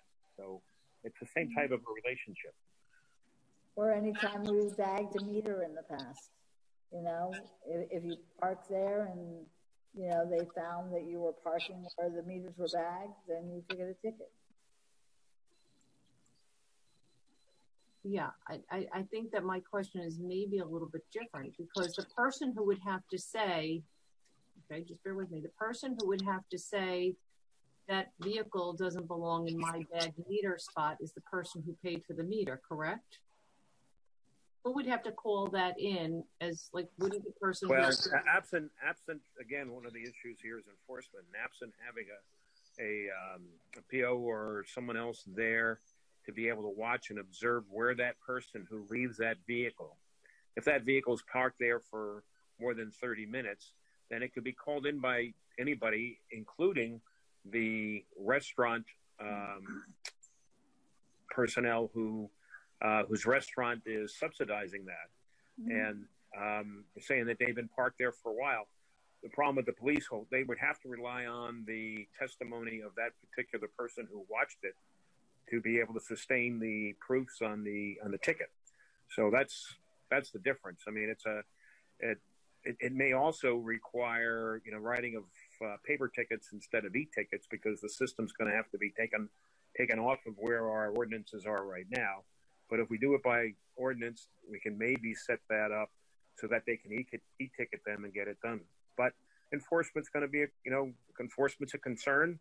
I think Heather said that she spoke with the police and they think they can do it. So it may be one of those things. You just have to see how it works out. If there is a majority that want to go ahead with this, and then be ready to say if it doesn't work out, it's not going to be lasting long. So.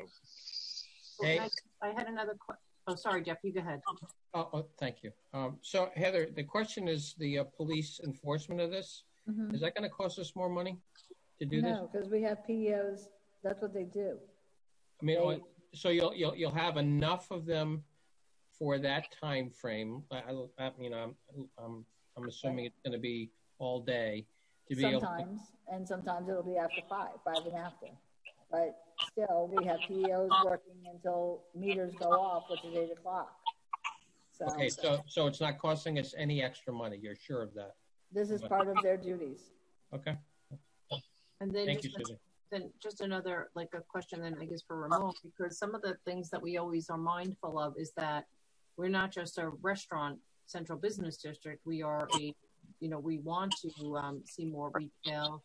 We want to promote retail. But when you encourage folks to jump in, jump out, grab and go, what you're actually doing is taking foot traffic and hence visibility from the retail establishment. So in many ways that it could adversely impact by lessening you're actually encouraging people to just jump downtown, it's like to go to a drive-through and then just jump back out. So I'm a little bit concerned, because as we're trying to reopen our central business district, are we actually doing potentially something detrimental to the retailers by encouraging that?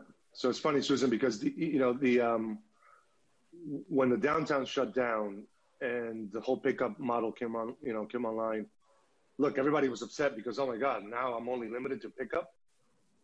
And that was sort of, I'm not doing 100% of my business. I'm doing now some reduced version of it. And then it became so successful. And now that the downtown is kind of coming back to life, surprisingly, not just restaurants, but a lot of retailers have reached out and said, hey, great that you guys are reopening downtown. Please don't get rid of my pickup spots. I said, well, it's impossible to reopen the downtown and maintain 100% pickup spots. We're going to, we can consider doing strategically placing these, kind of throughout in key areas where everybody can benefit from it. So it's funny because since pickup became the only game in town, even retailers are saying, "Hey, don't turn that off for me," because I think some people are still reluctant to try to go in and walk around in the downtown and so on. So this is probably going to be a short-term thing, and I think to the extent that people are more comfortable in coming back and walking around and perusing stores and so on, the demand for it will probably wane.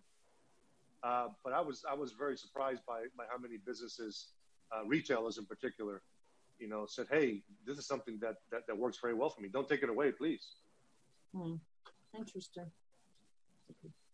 And it could work if you think about it. Retailers, a lot of retailers might have a website online. They might list what they have, so somebody could actually go online, shop, pick out something from a downtown business, and then go and pick it up and get out of there. Right. Yeah. So I think for me, some of the things I would have to see in this is that there would be a very strict limit to the number of spaces allocated. There would be. Well, I think that would have to be in this. And I do believe that the 30-minute time frame is entirely too long if this is intended as a pick up and go. I think that's too long. So I think it still needs work. I think there's work to be had here, to be done. Okay, so I need to know what everyone else thinks. That's one person, so. Yeah, no, I think, Heather, I think it sounds like a good plan. I think it's worth exploring. Obviously, it needs to be tweaked. 30-minute, that was something also that was kind of born out of the COVID situation. Prior to that, a lot of businesses, had asked for more 15-minute spots. In a grab and go situation, and even if you're not picking up on the curb, it might mean that you're walking into a place of business to pick up something, grab it, and just, take away.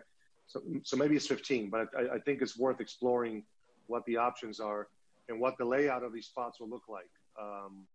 And obviously, the Traffic Bureau would be the ones to tell us what the layout should be. And we wouldn't know that until we know what blocks want to participate, because there may be blocks where no one wants to participate. Right. But I've had calls as well from various businesses saying, "I can't believe I don't have any pickup spots anymore." Right. So don't take them away. Yeah. So maybe we cut it from 30 minutes to 15 to start out with. The only reason I can tell you the reason it was 30 is because we thought, okay, they may have to get out of the car, walk into the establishment, and possibly if the order isn't ready, wait 10 minutes and then get it and walk back to the car. It may not be right out in front, maybe mid-block in a long block. So, that was the thought with the 30 minutes. But, certainly we could make it 15. But it's, if you get there and your food isn't ready or your pickup of your merchandise isn't ready, or they're helping a customer so they can't help you at the moment, the 30, that was the thought behind it. Yeah, and I think I know Councilman Cena initially had expressed concerns about a queue forming. That might be the answer. If it's if it's not ready, you just have to pull around and come back, get back in line, so that everybody else is waiting whose orders are ready, don't have to sit there and wait or try to find another spot. So that might be the answer to preventing a pileup of cars. But that actually, once again, defeats the whole concept of the garage, because the whole point of the garage was you had less people circling to do things. So when somebody leaves a spot and then comes back around, you're actually adding more movement. That what we were doing and what was to slow that or lessen that movement. So I think that getting in it and then, my order's not ready, so now I got to leave. And then I got to tell you, if my order wasn't ready, I would not vacate that spot. Just saying. Yeah, and quite frankly, we use pickup all the time. And what will happen is, I will get a text from someone in the restaurant, say, "Hey, your order's ready. Come now." All of us are within 5 minutes. Really, Ridgewood is not that big from any, from the downtown. and I have never waited more than 10 minutes for an order, because usually they'll tell me that it's ready.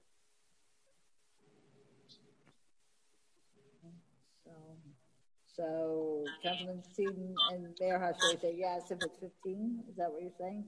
Yeah. Is that what you're saying, Mayor Hushay? Yes. Yes. Okay, and then Councilwoman Walsh? You're muted. You're muted, Bernie. I'm listening to this conversation, and I use the 15-minute parking whenever I go to the post office. Or why don't we just make 15-minute parking? I mean, it sounds like the deputy mayor made a point of, we do want to bring people back into the downtown. I know that when we talked about it last week, I was like, that's fair. That's a great idea. But if we just do 15 minutes, then the businesses don't have to pay for anything. The person coming, I don't know. I'm wondering now, because I'm listening to everybody's comments, and it sounds like we're reinventing the 15-minute meter rule. But we could just do more 15-minute meters, and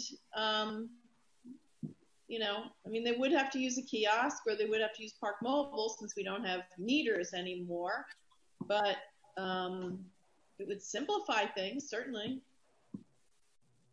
The only difference, and I'll say, I think a lot of people, when it's a 15-minute meter, they don't pay it. And so Lisa says, well, you have to be strictly enforced. Yeah, it'll have to be strictly enforced. Yeah. And, and the thing is, if we put one 15-minute meter in every block of East Ridgewood Avenue, let's say, I don't know if it'll work the same as if it were a pickup spot, but yeah, one of the things I was concerned with about that too is if the village was going to designate these pickup spots, or if the businesses would designate the pickup spots, because we could, if we designated a spot, maybe if we put at 15-minute spots throughout the downtown, we might put them in places where they're not needed, and there might be more needed where there aren't some. So I think if the businesses that would need these spots put in an application and it was vetted through the police department, then it would take the burden off the village staff from having to try and decide where would be the best place to put these. And instead of the government doing it, let the businesses decide where the best spaces would be that they could use and use most optimally. Yeah, and again, I think that's actually a very practical, pragmatic approach. Let's find out. We've been engaging with the businesses and getting feedback now on the reopening. Let's find out what would work best. They know what their flow of business looks like. They know what the volume of customers coming in now may look like. They've had a couple of days now to see what the reopening has meant for them. Maybe they were hoping for particular foot traffic that hasn't materialized. Mm-hmm. And maybe, so let's put it on them to let us know what would work. And then obviously under the guidance of the police department and traffic bureau, to come up with the spots that would be the safest. We don't want to create a problem where there is. So that's why they give the application in. They request what they feel they would like and where they would like it. And then it's reviewed by the police department. And then, the decision is made ultimately, by what is going to be safest, by, what the best layout would be. And then we'd get back to the business and say, okay, you asked for all 5 spots. You're taking up every single spot in your block. We can't do that. It's going to be these 3 or these 2. And, maybe it's the closest to the corner because that's the best place to be. Maybe it's mid-block because that's safer. So, that's why the police department would have that final say. Right. I think I still need to process this whole thing. So I also don't understand why the Chamber of Commerce or the Ridgewood Guild would be collecting money for the village. I think that's another kind of. Well, it's going to be the point is that there's going to be like a block captain, however you want to name it, one business owner per block who's going to do this. The concern was that we wanted an entity to be able to go back to if for whatever reason that person just didn't do what they were supposed to do and were not getting payment. Well, then the spots would be taken away, but then those other people who may have paid into it may not, it may be to their detriment. So there was a feeling that by having it, the person be a member of the Chamber of the Guild, they could then, back it up and say, your payment wasn't in or whatever. Not that the check would have to come from them, it would come from one business owner. It's just really to have a backup to be able to have someone ensure that this would work smoothly. So I guess what you're saying is the village still collects the revenue. It just, instead of collecting the revenue from say 30 different businesses, you're collecting the revenue from like 5 or 6 business owners. So they go out and corral their buddies and say, hey, let's throw in for some spaces, and then they pay the village a check. That's exactly correct. Because for us to get 30 different checks for, every quarter, and then one person doesn't pay, and then you have to chase them down, it doesn't make sense. So, all right. So, Councilman Voigt, I didn't hear from you yet. We can't hear you. Yeah, can you hear me? Barely. No? No, not really. Hello? Can you hear? Yeah, you're far away. Okay, sorry. 15 minutes is fine. I think, yeah, I think the 30-minute issue is that it might be harder to, and you're going to get people who are probably going to stay there longer than 30 minutes, if it's 30 minutes. If it's 15 minutes, it may be easier to monitor than 30 minutes. And so I'm in favor of the 15 minutes. Okay. Okay. And I do feel there has to be, we have to establish a limit as to the number of spaces, because I personally am not comfortable just saying, well, 4, 5, 6, 8, 10. I don't even know where we go with this. So well, again, that would be up to the police department in conjunction with me, and we're not going to give up all the spaces in the block to pick up. It's going to be a small percentage in that block. Yeah, but I don't know what that means. I don't know what it means either. I don't know how many businesses are going to be interested in doing it. But I can tell you for a fact that It's Greek to Me and Bear Burger have 5 spots. And if they could have all 5 spots, they'd be very happy. You're not going to give them all 5 spots. And I'm not speaking out of turn because I've already told an owner there that that's not possible. So, I think that, I think you can trust us. You can have some belief that we're going to do what's right for the CBD as a whole, and that we can move forward and try it out and see if it works. And if it doesn't work, we can always listen and not do it. All right. Okay, so 15 minutes is what it looks like. Okay. So we'll just change that wording in the ordinance when we introduce it to 15-minute instead of 30-minute. Okay. All right. The next item is shared services agreement for vehicles with Ramsey, our ladder fire truck. The ladder is rusted, and so we need to borrow a fire truck. I know that recently Wyckoff borrowed Ramsey's ladder truck, and so I contacted... Sorry, Heather, sorry, because I was just taking notes. So again, let's ask the businesses what would work best. Would it be 15 minutes or 30 minutes? I think we can be inclined to think of a particular time, but let's find out from them what would work best. As opposed to us guessing what we think will be best for their customers or their business. Sorry. That's it. No, that's okay. Okay. So,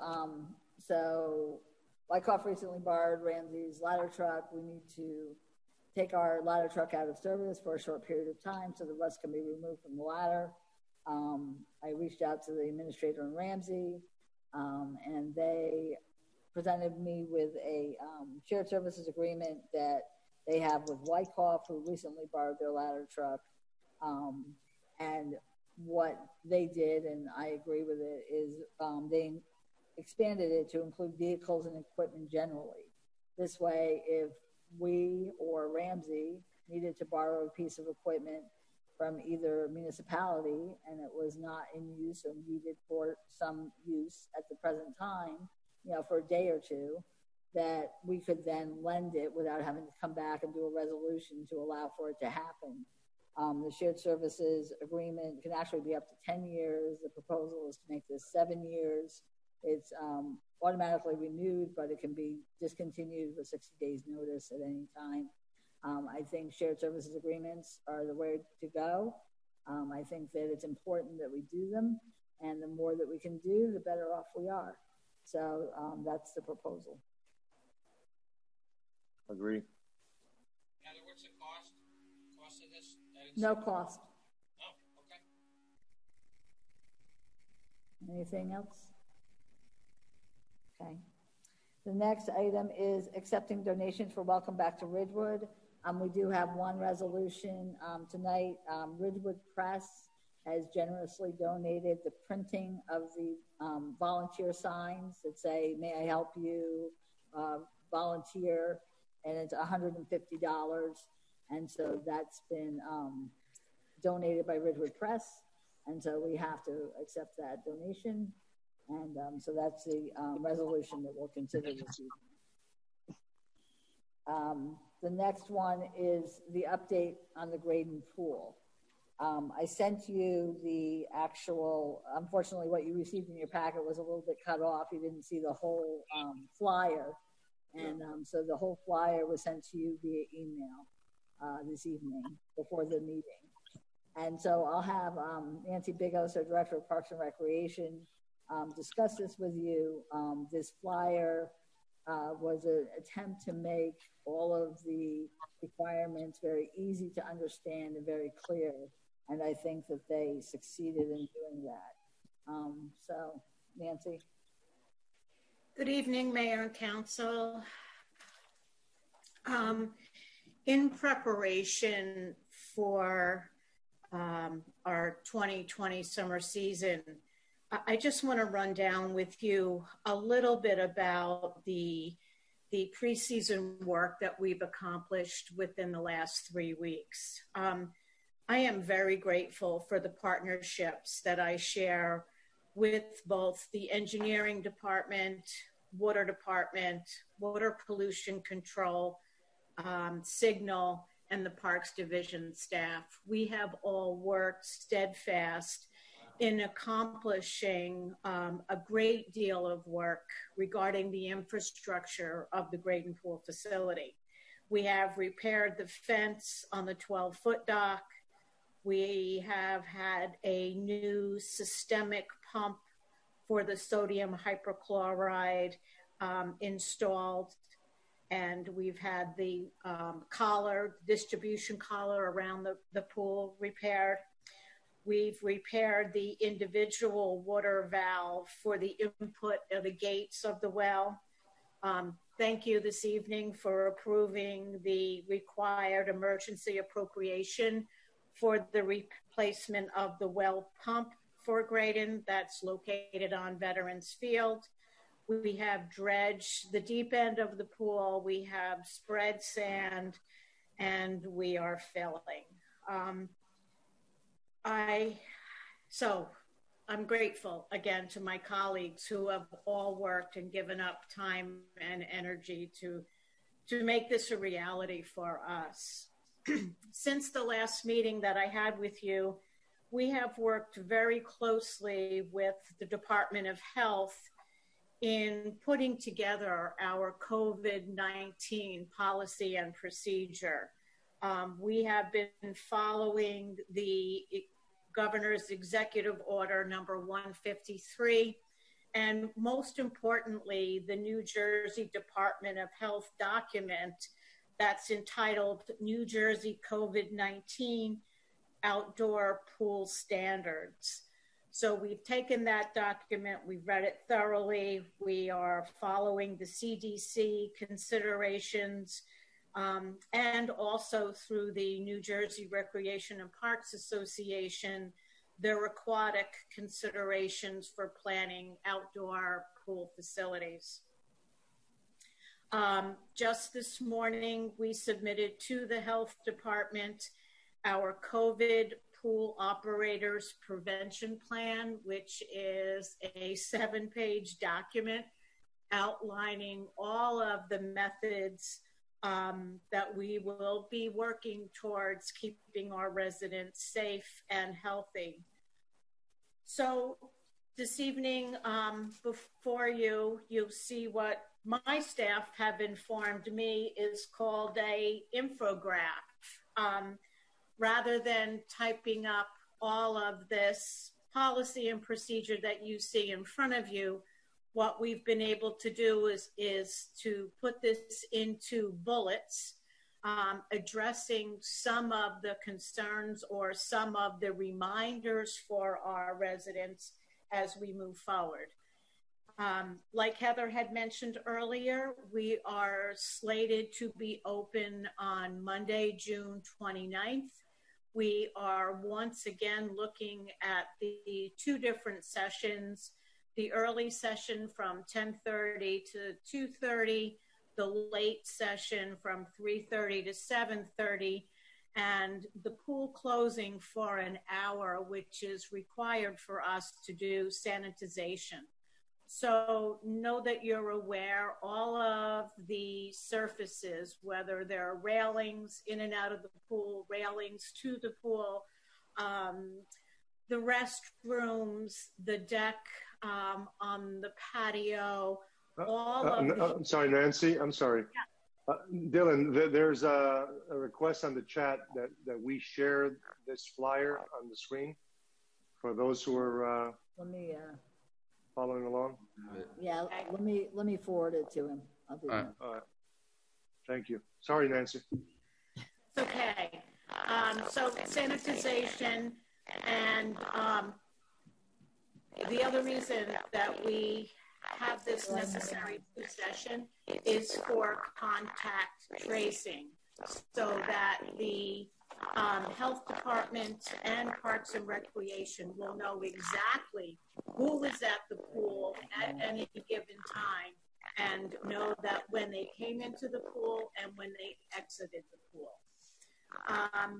So we're looking again at seasonal membership required or the $10 per resident per session fee. Patrons are welcome to come back for and attend the second session. But if you have a membership, you're good to go. If you don't, it would be the $10 resident fee, $10 fee to attend that second session in the afternoon.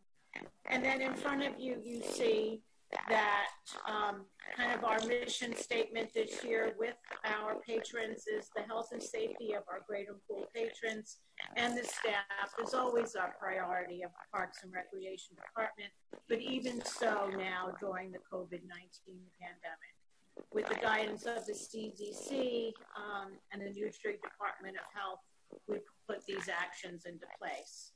So we're addressing health, we're addressing safety, we're talking about cleanliness, we're talking about daily operations, highlighting that 50% capacity is important.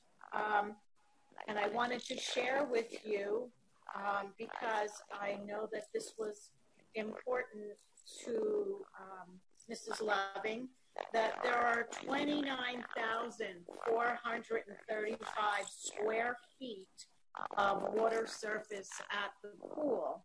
And when we do the math that's required, our capacity, the bather capacity at Graydon is 1,051 people. Unfortunately, we're going to have to default to the executive order on this, and our max will be 250 people per session. And as you're well aware, on July 3rd, that max will be 500 patrons per session. So I think that what you have in front of you with your approval is where we'd like to be. We'd like to kick off tomorrow. with a multimedia approach, our Facebook page, the village website, email blast to our patrons, to our participants on our online registration, and be able to celebrate summer 2020 social distancing. Questions? Anybody? Thoughts?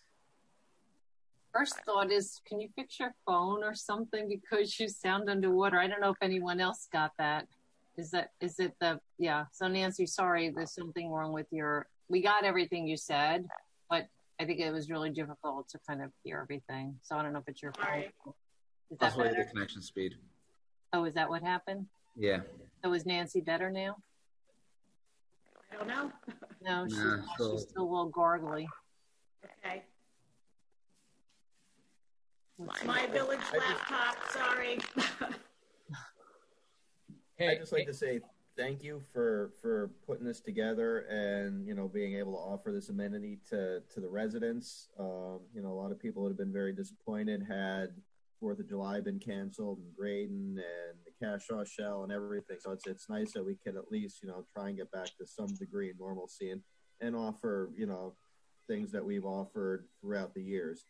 So, I know it's been difficult, but I appreciate all the work that you and the staff and everybody's put in, Nancy. So thank you for this. Hey, Nancy, question on the masks. Can you hear me? No, I'm sorry, Jeff. Yeah, I'm getting feedback on my end. Can you hear me now? Yes. Okay. Questions on the masks. If a person does not have a mask, what do they do? You're going to have them? We will have, one of the requirements from the Department of Health is that we establish a COVID emergency tent, which will be located outside of our first aid station. And that station is to be able to provide PPE for our residents if they don't have a mask, if they wish to have gloves. That's the intent. And also, if someone does not feel well and is suspicious of the fact that they might be COVID, we have a place to be able to segregate them until we call emergency management services, EMS, and have them transported. Yeah, and so have those costs been included in the estimate of expenses? It will be. We're still just trying to put together the policy and procedure, to be honest.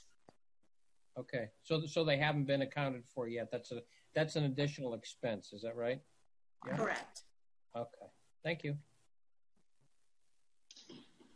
Nancy, a couple of quick questions. So if someone buys the seasonal pass and they go to the morning session and then nobody, or they're eligible to go to the afternoon session, they're just going to use their pass. There's not going to be any additional charge to them for going to 2 sessions.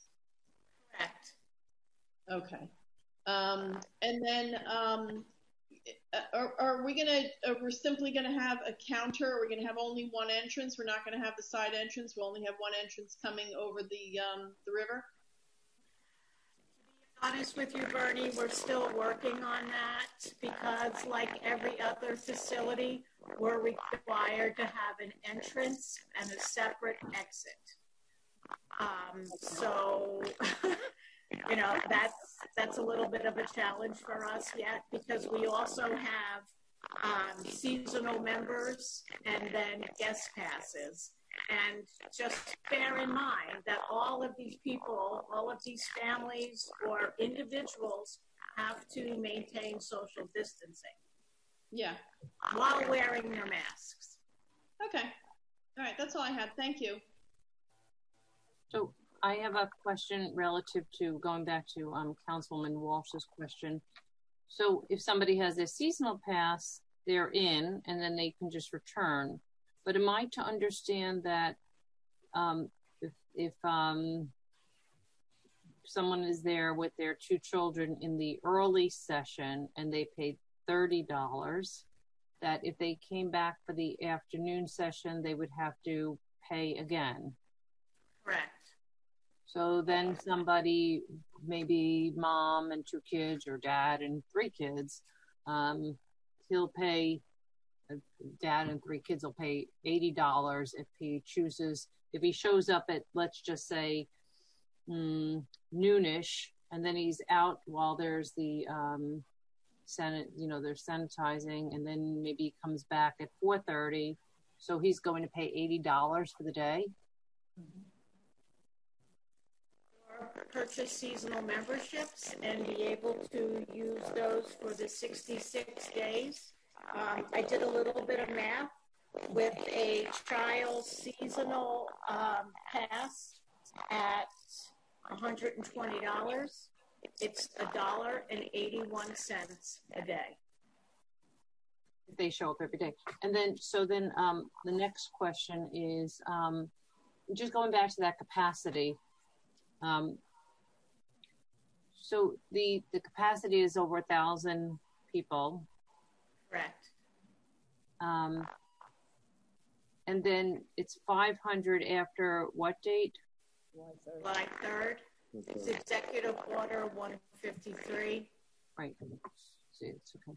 So after July 3rd, so the first couple of days will be at the 250 cap? Yes. That's right. Yeah.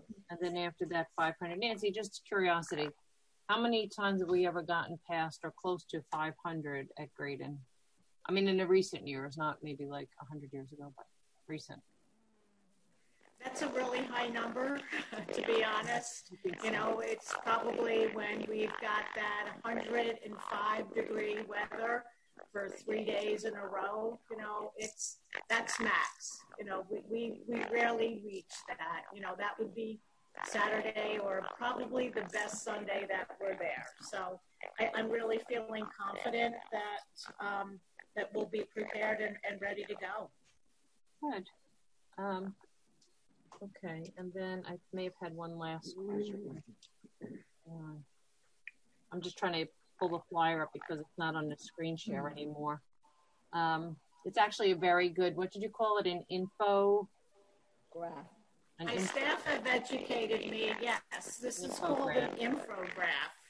Yeah, it's well done, by the way. It's very well done. It's nice and clear. It's very crisp. Okay. All right. I think I'm okay with that.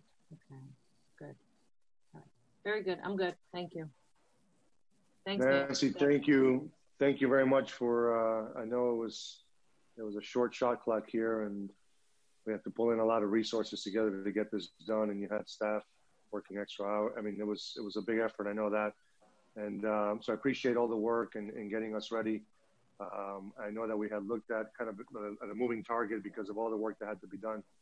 But I want to thank you for all the efforts in getting that together. And I think, now looking back, we definitely made the right decision in starting to plan for the opening. So I'm glad we were able to do that. Thank you.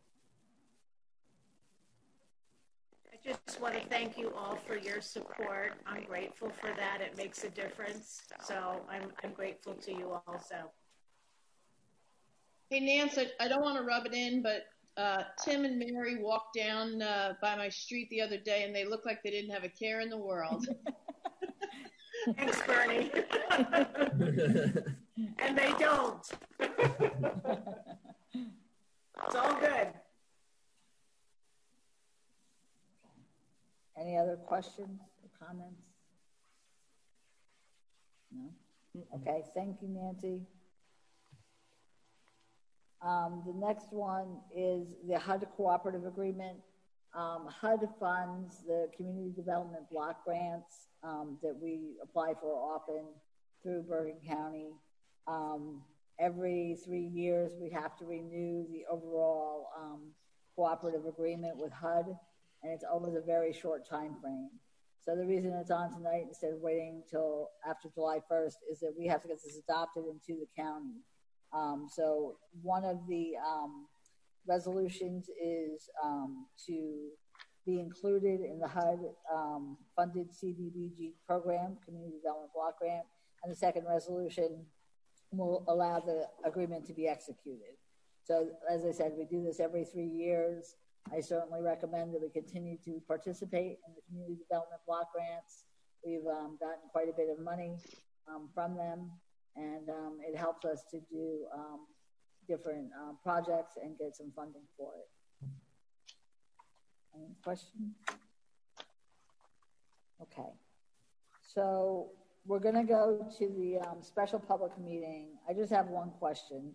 Are we not going to introduce the ordinances at all? Or are we going to introduce it with 30 minutes and then go to the businesses and then at the public hearing make a change if they said 15 was better? And then I have to ask Mr. Rogers if that would be a substantive change. Matt? Matt, are you there? Hi. Just have to unmute. Yeah, that if you change the time, that would be a substantive change. If it went from 30 minutes to 15 minutes? Yes, okay. It would. Okay. So do you not want to introduce the ordinances at all? And we'll just bring it back again after July 1st? Yeah, I'll bring it back again, yep. All right. That's fine. Okay. So we just need to do the suspension and go from there. Yep. Motion to suspend the work session and convene special public meeting. Second. Going to bed? Newton? Yes. Eden? Yes. Boyd? Yes. Walsh? Yes. And Hache? Yes. Village Council special public meeting, June 17, 2020. The time is 9:51 p.m. Adequate notice of this meeting has been provided by a posting on the bulletin board in Village Hall. By mail to the Ridgewood News, a record by submission to all persons entitled to same, as provided by law, but schedule including the date and time of this meeting. Roll call, please. Deputy Mayor Newton? Here. Councilman Seaton? Here. Councilman Voigt? Here. Councilwoman Walsh? Here. And Mayor Hache?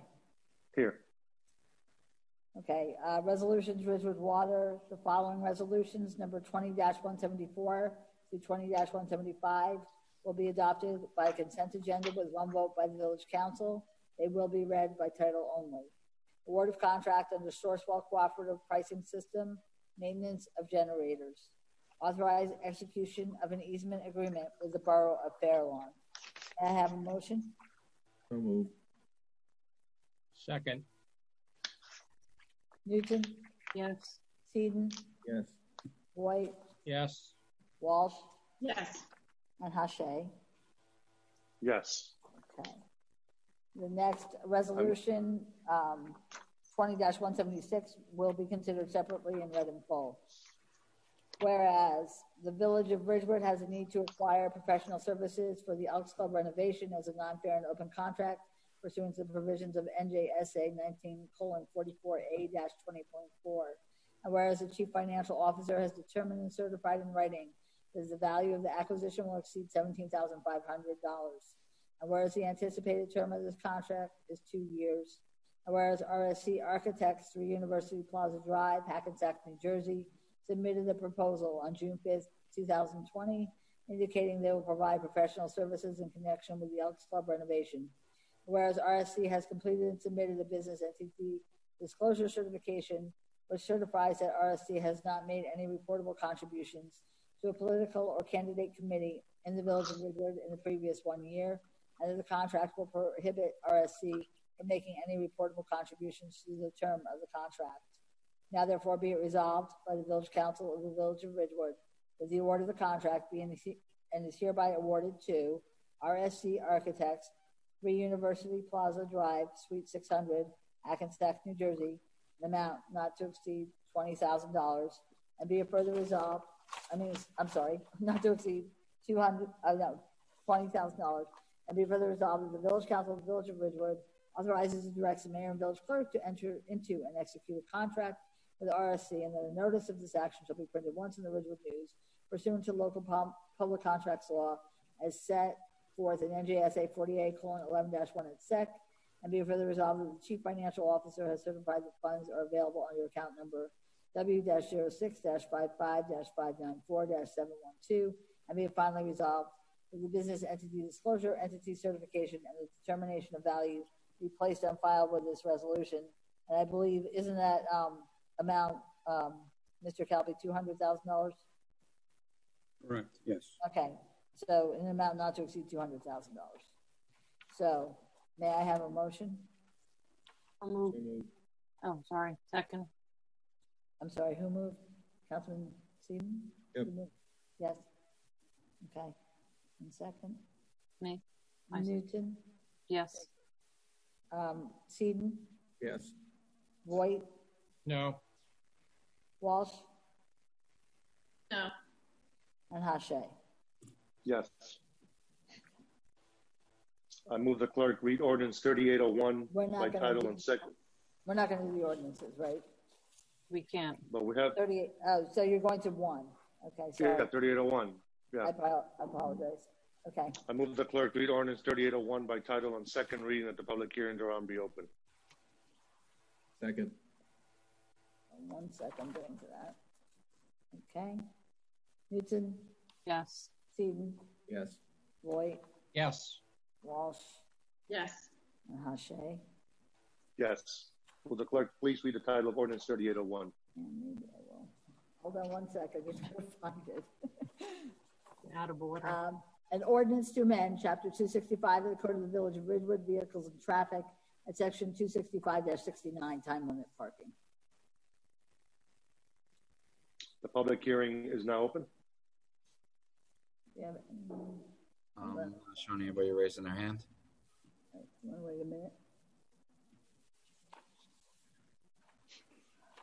Phone numbers up on the screen. No dial-ins. Okay. I move the public hearing be closed. Second. Newton? Yes. Seaton? Yes. Voigt? Yes. Walsh? Yes. And Hache? Yes. I move that ordinance 3801 be adopted on second reading and final publication as required by law. Second. Newton? Yes. Seaton? Yes. Voigt? Yes. Walsh? Yes. And Hache? Yes. I move that the clerk read ordinance 3802 by title on second reading that the public hearing thereon be open. Second. Newton? Yes. Seaton? Yes. Voigt? Yes. Walsh? Yes. And Hache? Yes. Will the clerk please read the title of ordinance 3802? An ordinance to amend Chapter 265 of the Code of the Village of Ridgewood, Vehicles and Traffic, at Section 265-1, definitions, and Section 265-42, reserved parking spaces. Public hearing is now open. Showing nobody raising their hand. And no dial-in. I move the public hearing be closed. Second. Newton? Yes. Seaton? Yes. Voigt? Yes. Walsh? Yes. And Hache? Yes. I move that ordinance 3802 be adopted on second reading and its final publication as required by law. Second. Newton? Yes. Seaton? Yes. Voigt? Yes. Walsh? Yes. And Hache? Yes. The following resolutions, number 20-177 through 20-184, with the exception of resolution 20-181, which was removed from the agenda, and resolutions 20-179 and 20-182, which will be considered separately and read in full, will be considered on a consent agenda with one vote by the village council. Hey, Heather, Yeah. I had asked for those to be pulled. I don't know. I no longer need them to be pulled. So you're okay with 179 and 179 and 182. Yeah, the questions were answered earlier. Yeah, that's So fine. I'm confused. Can we just wait 1 second? Just one. What was 181? It was a donation, but it is actually not a donation to the village, so we don't have to accept it. So the following resolutions, number 20-177 through 20-184, will be adopted by a consent agenda with one vote by the village council, with the exception of resolution 20-181, which was removed from the agenda. They will be read by title only, and there will be one vote by the village council. And then go ahead. And then 185 was removed, right? That's at the end. You know, I know. Did I miss something on 181? It was removed from the agenda. It was put there erroneously. It was an error. Wasn't that the donation for the downtown? Except it's not a donation. It's not being given to the village. Who's it being given? No, the other one was a separate donation. It was for the signs for the volunteers. That's one. That's the only donation that the village is receiving. Correct. So then who's paying for the weekend of the closure? What I thought that was. That's not a donation. The money's being collected, and I think either the chamber or the guild are going to pay for the extra costs. Okay. But they're collecting the money on their own. And so it was my error. I thought it was a donation to the village because it was for village staffing, but it's not. It's not for village staff. So it's not a donation to the village. We only have to accept donations to the village as accepting a donation. We are not getting a donation given to us. So I'm just asking. So I'm just a little bit confused. So I'm sorry. How is the closure being funded? So that $8,400, what happened to that? Are we not? Yeah, I mean, that's not a donation. It's kind of like when we have downtown for the holidays. Okay. We don't get a donation for the overtime for the police and signal. That's paid by the chamber. Right. So this is not. We're not receiving a donation for that. They're going to raise some money, but it's not going to be. Right. Correct. Okay. All right. I got it. Okay. Thank you. Sorry about that. I wasn't explaining it well. I'm sorry. No, I read it. I actually didn't. I think my agenda that I had was probably a later version, so it was on there earlier. So I was surprised when I saw that. That's all. Thanks. Okay. So I'll start with the consent agenda. Award of contract under Bergen County Cooperative Purchasing Program, 2020 John Deere Utility Tractor and Equipment Parks Division. Award revised contract concession stand at Waters Edge Cafe, Graden Pool. Authorized shared services agreement, vehicles and equipment, Ramsey. Accept donation, welcome back to Ridgewood, New Jersey event, signs for volunteers. Award emergency contract, purchase and installation of well pump at Graden Pool.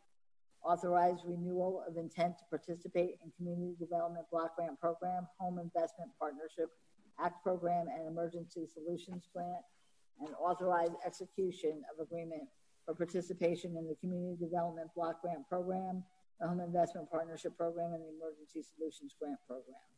May I have a motion for the consent agenda? So moved. Second. Newton? Yes. Teeden? Yes. Boyd? Yes. Walsh? Yes. And Hashay. Yes. The following resolution numbered 20-185 will be considered separately and read in full. Just one sec. Sorry. So can I just ask a question? Are we doing this one, or are we just going to table it? No, we're pulling it. Yeah, we're tabling it. Just pulling the whole thing, tabling All it. right, I'm sorry. You're right. Yeah. I apologize. No worries. All right. Okay. So motion to adjourn special public meeting and reconvene work session. So moved. Second. Okay. Newton? Yes. Teeden? Yes. Voigt? Yes.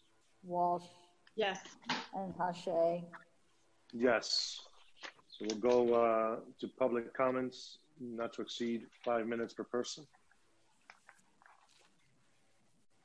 One, Lovings, hold on one second. Okay, please state your name and address. Ann Loving, 342 South Irving Street. I wanted to say something about the suggestion of having the reorganization meeting available to the public. All I heard from the village manager is that it can't be done, it can't be done, it can't be done. It can't be done because of the heat.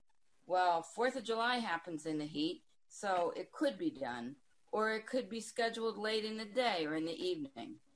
We heard it can't be done because of the weather, but maybe it could be done in the village courtroom with, limited capacity. At least the family members of the people who are being sworn in could be there. Or perhaps it could be done in BF or GW, as some of the larger council meetings were done when there were hearings about the high density housing in the hospital. Then we heard it can't be done because of the sound system. Well, that doesn't make any sense. At the Cashaw Shell, they have concerts twice every week. Then we heard it can't be done because it can't be videotaped. That doesn't make any sense to me. Of course it could be taped. In fact, I think a lot of times those concerts at the Shell are taped. We have 2 brand new council members coming in. It is really a shame that they can't be publicly applauded. We have 1 council member who is going to be serving a 3rd term. We really need to be there, and her family as well, to applaud her. And of course, we would all like to be able to send our mayor on his way to his next steps, which we're all so proud of him. I really think that you should reconsider having this reorganization meeting on the 1st, where at the bare minimum, family members can come and hopefully members of the public. We're going to be having concerts at the Shell twice a week. The other thing I wanted to mention was about Graydon. I'm so happy that all you've done to make Graydon happen and that it's going to open and it's managing so well. All the things that we were told couldn't be done are actually happening, and I appreciate it. I was kind of surprised to hear Ms. Bigo say that her colleagues had given up a lot of time to work on this. I think that everybody that's working on it is paid, so I'm not sure that saying that they're giving up time is quite accurate. I appreciate hearing about the capacity, so I think that that's wonderful to know that we can have up to 500 people per session. As somebody who does go to Graydon, I don't think we're ever going to hit that capacity. And then one minor thing on that infograph or whatever it's called, the word premises was misspelled. So thank you very much for that. And I do so hope that you can find a way that we can celebrate the incoming and the outgoing on the 1st. Thank you.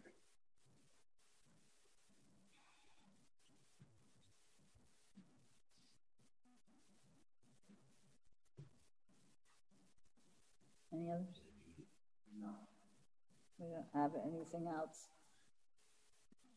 So we'll close public comments. Heather, you want to just respond to? Sure. Yeah. Actually, we are going to allow the families to come into Village Hall for the reorganization meeting. We are going to socially distance the families. They can be together, and then everyone else will be socially distanced. There are quite a few people coming, and so unfortunately, I don't think there's the ability to bring the public in. It will be on Zoom, correct, Dylan? And also live streamed, as all meetings are.